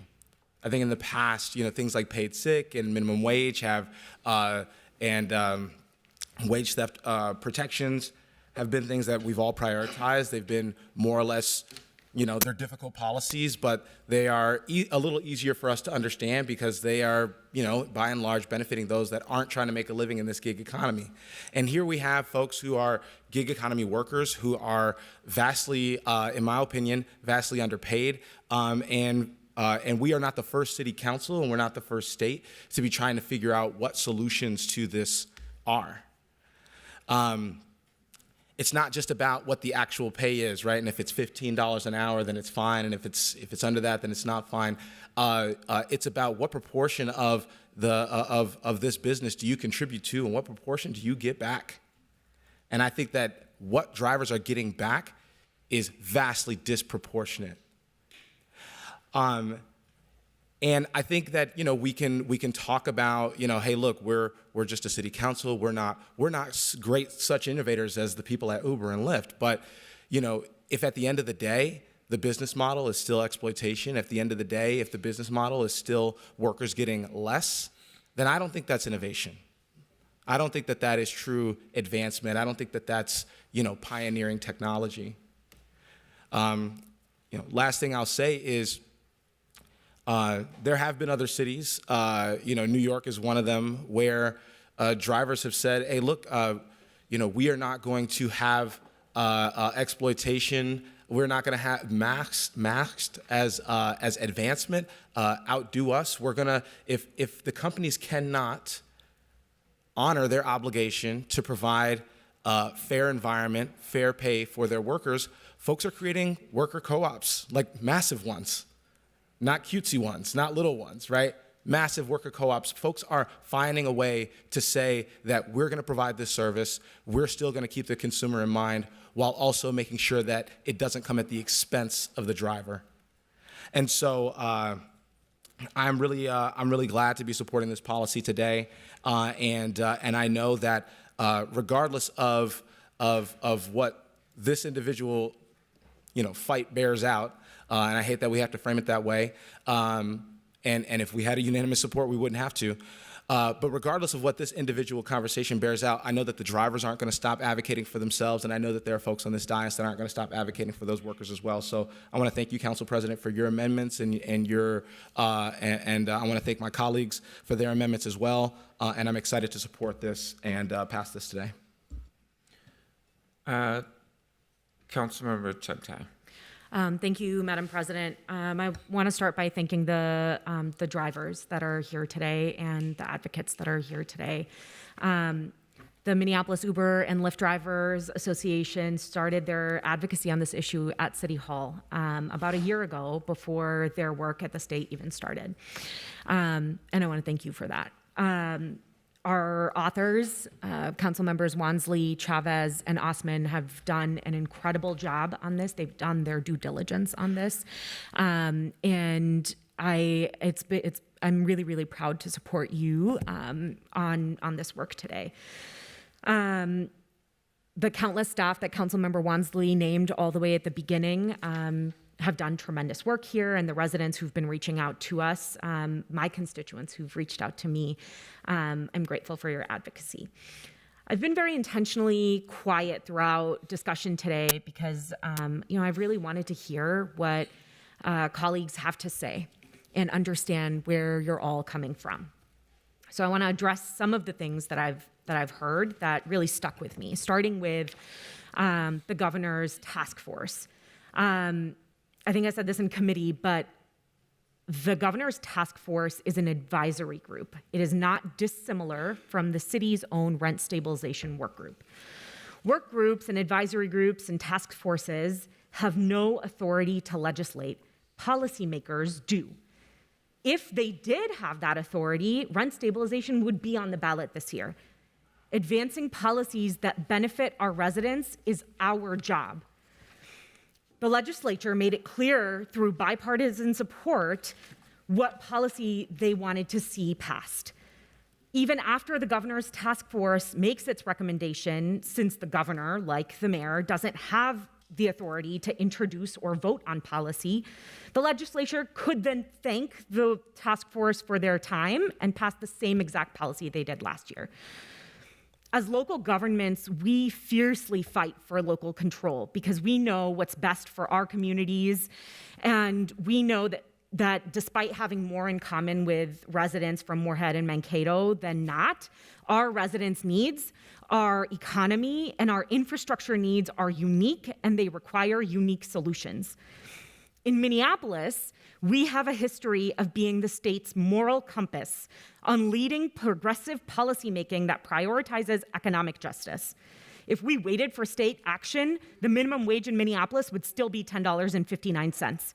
Minneapolis workers and families would not have benefited from earned sick and safe time since 2017. When the state falls short, Minneapolis steps up, and we should do the same today. I want to address some of the concerns about Uber and Lyft leaving. I know other colleagues have chimed in on this, but this is corporations that essentially have monopolies on this market throwing a fit because we're asking them to treat the residents and workers who line their profits, or who make up their profits, with some basic respect. Uber and Lyft have also done this before. The first example of this is in the city of Seattle. When they were considering a similar policy, these same corporations threatened to cut service in Seattle. After Seattle passed the policy, Uber and Lyft didn't actually end up leaving, and 84% of drivers saw an increase in their wages. In the city of Austin, Uber and Lyft actually followed through on their threat.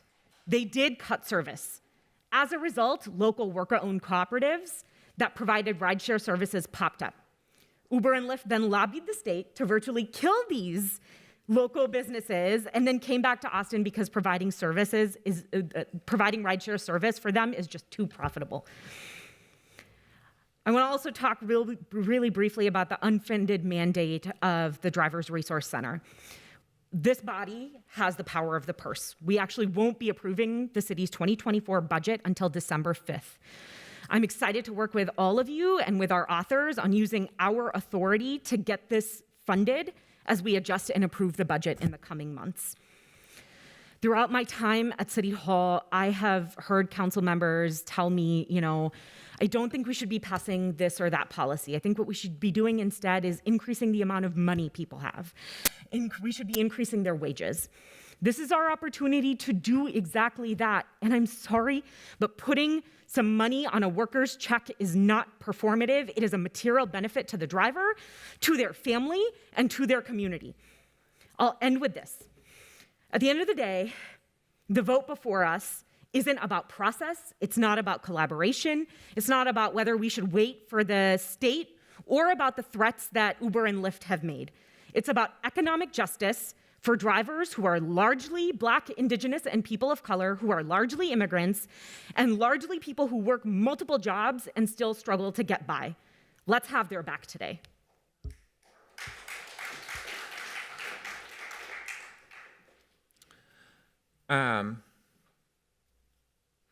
Seeing no further discussion on this issue, I will ask the clerk to call the roll. This is the vote on the entire ordinance plus the 2 amendments. Yes. Councilmember Chavez. Aye. Councilmember Ellison. Aye. Councilmember Vital. No. Councilmember Rainville. No. Councilmember Wansley. Aye. Councilmember Johnson. No. Councilmember Osman. Aye. Councilmember Payne. Aye.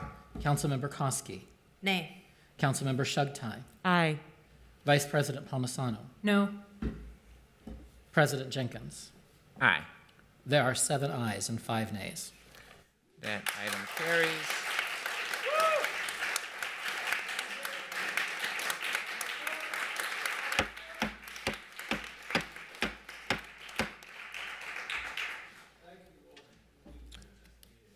Thank you. That ordinance passes, and our next item is the report from the Committee of the Whole. That report will be presented by the Chair, Council Vice President Palmisano. Thank you, Madam Chair. The Committee of the Whole agenda brings forward 3 items for approval today. The first is the Audit Committee appointment for Ms. Leah Omar. The second is a joint powers agreement for the State Fair, and the third is a gift acceptance from Local Progress for the attendance of Councilmember Wansley at their national convention. I will move all 3 of these for approval. I just want to note that the Audit Committee appointment would naturally be on this agenda. The other 2 are here just for the sake of expediency and processing. Thank you. Thank you, Council Vice President. Council Vice President has moved the Committee of the Whole's report. Is there any discussion? Is there any discussion? Seeing none, clerk, please call the roll. Councilmember Chavez. Aye. Councilmember Ellison. Aye. Councilmember Vital. Aye. Councilmember Rainville. Aye. Councilmember Wansley is absent. Councilmember Johnson. Aye. Councilmember Osman. Aye. Councilmember Payne. Aye. Councilmember Koski. Aye. Councilmember Shugtai. Aye on all except item 2. Vice President Palmisano. Aye. President Jenkins. Aye. There are 11 ayes on the report except for item number 2, which has 10 ayes and 1 nay. That item carries, and the chair will recognize Councilmember Chavez. Thank you, Council President Jenkins. I did mean to vote no on item number 2. Councilmember Chavez wants to record his vote on item number 2 as a nay.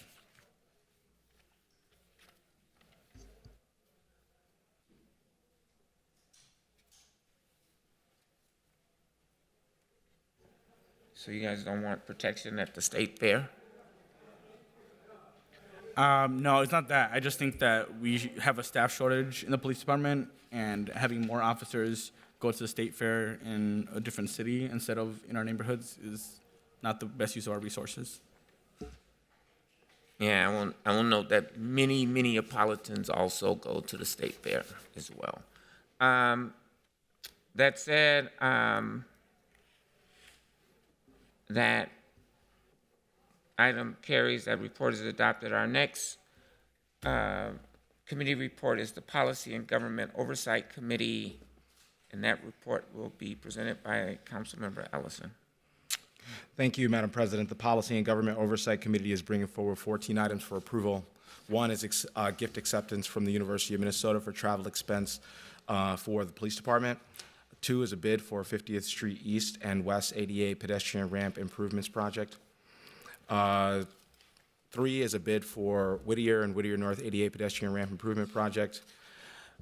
4 is a bid for pre-sort mailing services for the Document Solutions Center. 5 is a bid for sanitary manhole multi-layer polymetric lining. 2 is a bid for Beltrami and Monroe Northeast ADA ramp improvements.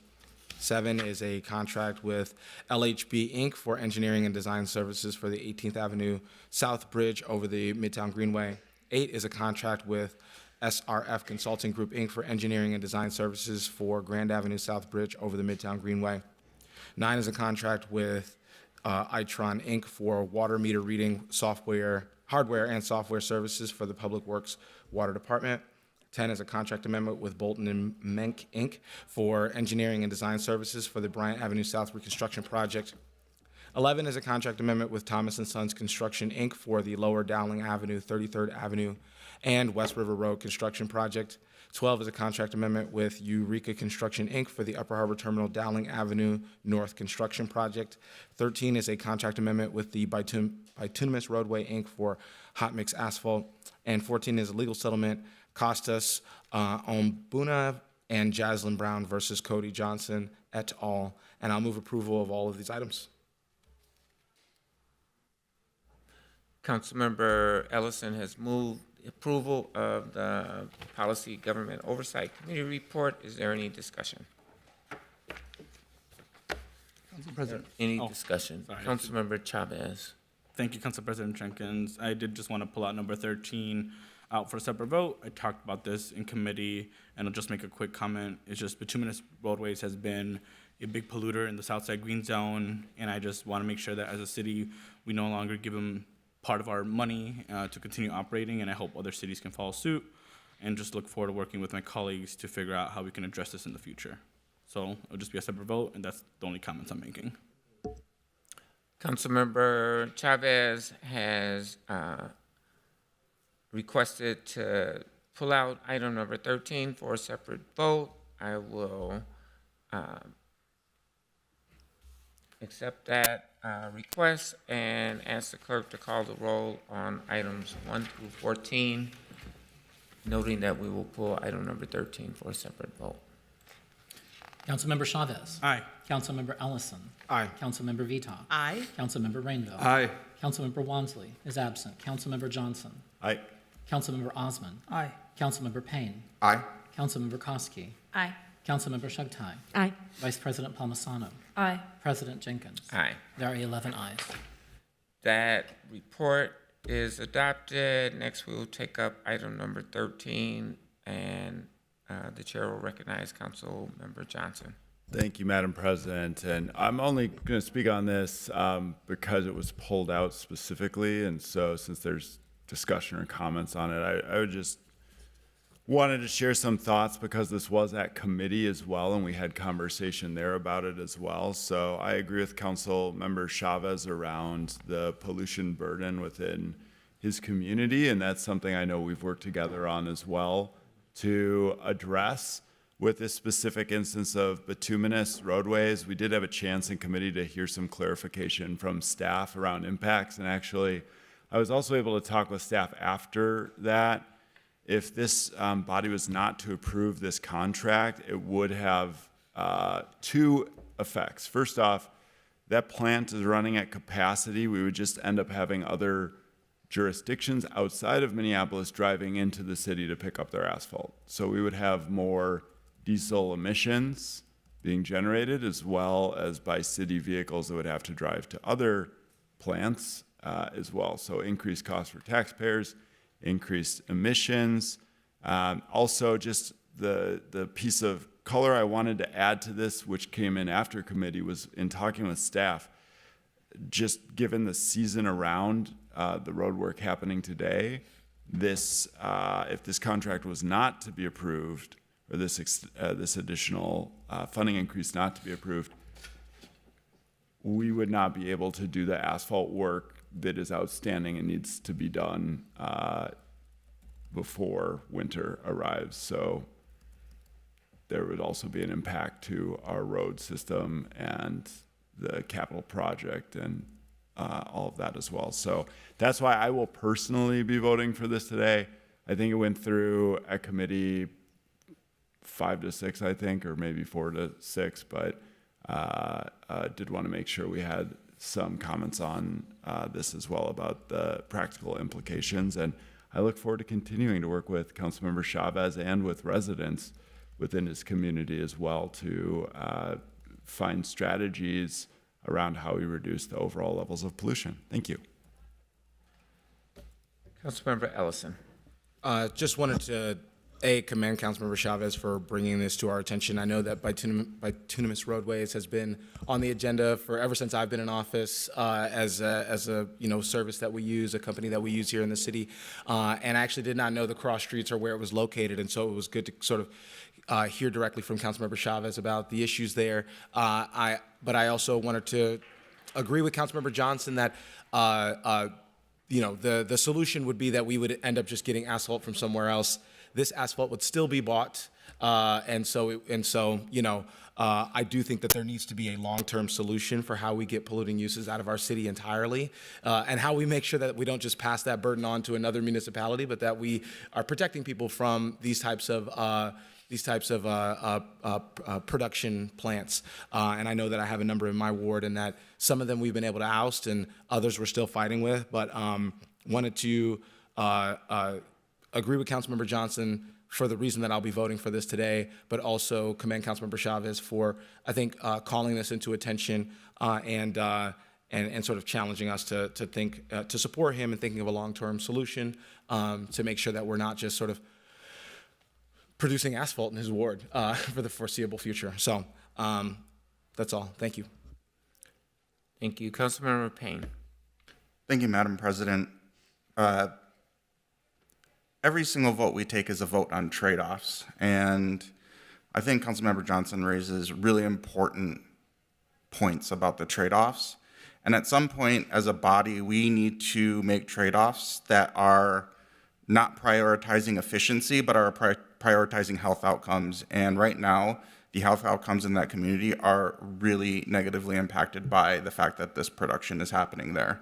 I recognize that in the short term, there might be some increased traffic, but at some point we need to change the way that these industries work and the way that they pollute our communities, and we need to demonstrate that with our votes, and so I'll be voting against this today. Thank you, Councilmember Payne. Maybe we need to think about how we create our roads. I mean, do we use asphalt as a means to fill potholes, to have safe and drivable roads? And so there are trade-offs in society every single day. And I do think I support Councilmember Chavez in trying to figure out ways that we can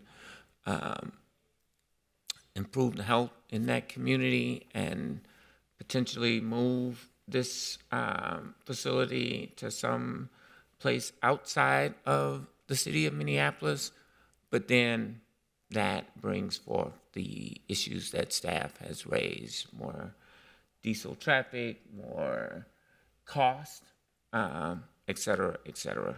And I will recognize Councilmember Payne for his second comment. Thank you, Madam President. I think you raised a really important point around just the road construction, and I think, we now today recognize 94 cutting through Frogtown and 35W cutting through your ward, a historically black neighborhood, as racist actions, but I imagine policymakers at that time were looking at the route planning and they saw these blighted communities that were blighted intentionally because that's where the black people lived. And so I think even in those times, as a policymaker, I'm sure some of the people were just thinking about the practical reality of what it's going to take to bulldoze through an urban core, and they looked at the most blighted communities and chose those. We now recognize that as a very racist outcome, but I'm sure the economic and practical matters were prioritized in that situation, and I think this is somewhat in line with that kind of thinking. I don't think anybody intentionally wants to be polluting this community. It just happens to be the most practical choice, and so I just wanted to ground us in that historical reality as well. Thank you, Councilmember. And seeing no further discussion on item number 13, contract amendment with Bituminous Roadways, Inc. for hot mix asphalt. Clerk, please call the roll. Councilmember Chavez. No. Councilmember Ellison. Aye. Councilmember Vito. Aye. Councilmember Rainville. Aye. Councilmember Wansley is absent. Councilmember Johnson. Aye. Councilmember Osman. No. Councilmember Payne. Nay. Councilmember Koski. Aye. Councilmember Shugtai. No. Vice President Palmisano. Aye. President Jenkins. Aye. There are 7 ayes and 4 nays. That item carries, and the POGO committee report has been adopted. Our next committee report is the Public Health and Safety Committee, which will be presented by the chair, Councilmember Vita. Thank you, Madam President. The Public Health and Safety Committee is bringing forward 6 items. Item 1 is approving a legislative directive related to the city's response to the opioid epidemic. Item 2 is accepting a grant from the Minnesota Department of Commerce for auto theft prevention. Item 3 is accepting a grant from the 4th Judicial Drug Court to provide police liaison research and monitoring support. Item 4 is authorizing a revenue agreement with the John Gord Theatrical Group to provide bomb detection services. Item 5 is authorizing the submittal of a grant application to Hennepin County for addressing the opioid crisis within the American Indian community. And item 6 is accepting a grant from the Minnesota Department of Health for maternal child health services. I'll move approval of these items. Thank you, Councilmember Vital. Councilmember Vital has moved approval of this committee's report. Is there any discussion?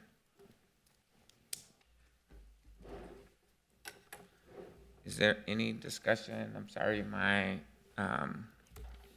computer went off and there's no one in queue, so clerk, please call the roll. Councilmember Chavez. Aye. Councilmember Ellison. Aye. Councilmember Vito. Aye. Councilmember Rainville. Aye. Councilmember Johnson. Aye. Councilmember Osman. Aye. Councilmember Payne. Aye. Councilmember Koski. Aye. Councilmember Shugtai. Aye. Vice President Palmisano. Aye. President Jenkins. Aye. There are 11 ayes. That carries, and that committee's report is adopted. Our next committee report is the report from the Public Works and Infrastructure Committee, presented by the chair, Councilmember Johnson. Thank you, Madam President. The Public Works and Infrastructure Committee is bringing forward 4 items this cycle. The first is a cooperative construction agreement with Met Transit for bus rapid transit platforms on Hennepin Avenue South. The second item is the Hennepin Dunwoody Bikeway Project concept layout and approval and easements. The third item is the Capital Improvement Program bond reallocation, appropriation adjustments, and revenue adjustments. And the fourth item is the Lowry Hill Special Service District Advisory Board appointments. And with that, Madam President, I will go ahead and move all 4 items. Thank you. Councilmember Johnson has moved approval of the committee's report. Is there any discussion? Is there any discussion? Not seeing any, I'll ask the clerk to call the roll. Councilmember Chavez. Aye. Councilmember Ellison. Aye. Councilmember Vito. Aye. Councilmember Rainville. Aye.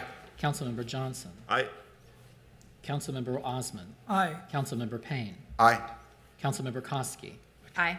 Councilmember Shugtai. Aye. Vice President Palmisano. Aye. President Jenkins is absent. There are 10 ayes. That carries, and the report is adopted. That completes the reports of our standing committees. The next order of business is resolutions, and we have 3 honorary resolutions that we read at the beginning of the meeting. Are there any further comments from my colleagues about those resolutions? If not, I'd entertain a motion to adopt those resolutions. So moved. Second. Thank you. It was moved and seconded. I'll ask the clerk to please call the roll. Councilmember Chavez. Aye. Councilmember Ellison. Aye. Councilmember Vito. Aye. Councilmember Rainville. Aye. Councilmember Johnson. Aye. Councilmember Osman. Aye. Councilmember Payne. Aye. Councilmember Koski. Aye. Councilmember Shugtai. Aye. Vice President Palmisano. Aye. There are 10 ayes. Thank you. That carries and the resolutions have been adopted. Colleagues will now take up announcements. Do my colleagues have any announcements to share this morning? Councilmember Koski. Thank you, Madam Vice President. On the heels of just receiving the mayor's 2024 recommended budget, I want to reemphasize our CFO, Dushani Dai's recent announcement noting that Fitch Rating Agency upgraded the city's credit rating with a AAA rating with a stable outlook. Earning the highest rating possible is a huge accomplishment for the city, and this is the first time since 2016 that the city has gone to the market with a AAA rating from both Fitch and S&P Global Rating Agencies. The city plans to sell about $113 million in bonds within the next weeks, and these ratings affirm the city's credit worthiness and provides confidence in the bondholders.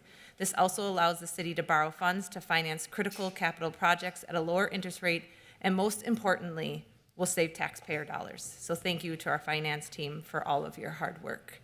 I also want to acknowledge there are a few special guests that are on the dais today. You will see my daughter Iris Koski and her friend Vivian Kuipers are here getting a live civics lesson. So thank you for allowing them to join us today. Thank you. Thank you. Councilmember Johnson. Thank you, Madam President. I just wanted to acknowledge that one of our city employees was shot in the line of work, a member of the police department since our last meeting. Our employees are out there serving the public across our departments. They can oftentimes be put in very dangerous situations, as this employee was, in doing their duty and in serving the members of the public, our constituents. I am very thankful and grateful that this employee has already been discharged from the hospital, and want to thank them for their dedication to the city, their service to the city, and wish them complete, full recovery, and thank all the other employees across our city and all of these different departments who are out there working every day so hard on behalf of the public. Thank you. Thank you. Councilmember Payne.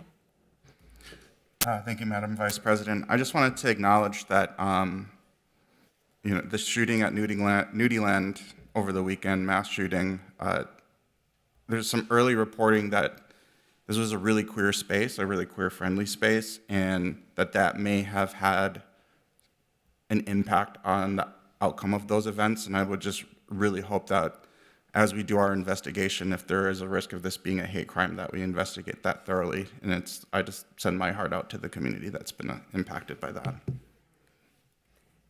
Thank you, Councilmember Payne. Councilmember Chavez. Councilmember Wansi. Sorry, just thing was. Councilmember Wansi. Thank you. Just for the clerk's record for POGO, I just want to record aye on all of the committee reports except for POGO. Aye on all except item number 13. Without objection from my colleagues, I'll ask the clerk to please adjust those votes from Councilmember Wansley.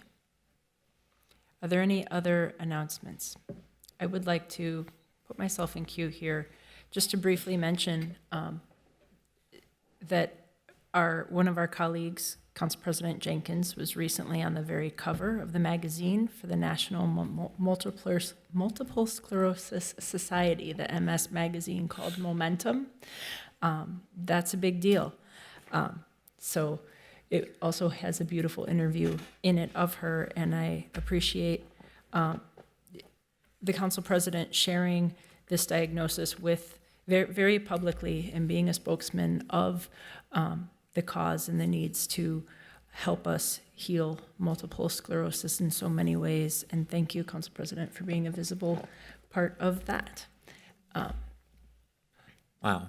Thank you, Council Vice President Palmisano. I did not know you were going to make that announcement this morning. And, living with a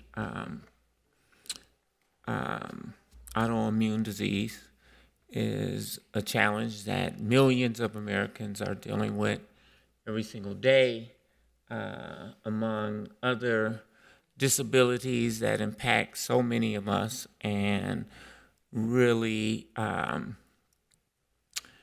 this world is not designed and created to support disabled individuals, and studies show that almost 90% of us will become disabled at some point in our lives in some way. And so, I stood on the cover of that magazine, not for any vanity purposes, but to really bring awareness and attention to the issues that impact people living with disabilities each and every day. So thank you for that acknowledgement. I deeply appreciate it, and I will recognize Council Member Vito. Thank you, Madam President. I wanted to just quickly thank Councilmember Chuptai for acknowledging Mo in Studio 23. I've been getting shoes from Mo for about 10 years now, and if you're a sneakerhead like me, you know like how important they are to this community. I've sat on a chair, standing in line for hours in front of Mo's store to get a rare pair of shoes or a t-shirt. My husband and I both love that place. And so it was cool to see him here and his team here today, being acknowledged for having our city on the map as a place. It may not mean a lot to others, but it means a lot to us that like rare sneakers. Even Iris is over here. Her and her friend both love tennis shoes. We always talk about it. And so, they have on some fly stuff right now. So it was cool to see Mo here, acknowledging the work that he's doing. And as I said, if you don't get it, you don't get it. But a lot of times those rare shoes bring us all together in a really cool way. So thank you for doing that. I see you rocking in your Air Force Ones. Jordan won. The chair will recognize Councilmember Wansley. Thank you, Council President. Just wanted to also say thank you to Council Vice President for raising awareness about your representation around MS on the magazine that you just referenced, and for continuing to be an advocate for disability rights. And you did so today with the amendment you brought forward to the Fair Drives and Safe Rides ordinance, which I just want to say thank you again for your leadership in making sure we were aware of how we can strengthen inclusivity within that ordinance, and making sure we're also extending protections to our residents that do have disabilities and have issues around mobility. So thank you for being a champion on that, and that's great to hear that that's being honored nationally too. Thank you, Councilmember. And seeing no further announcements,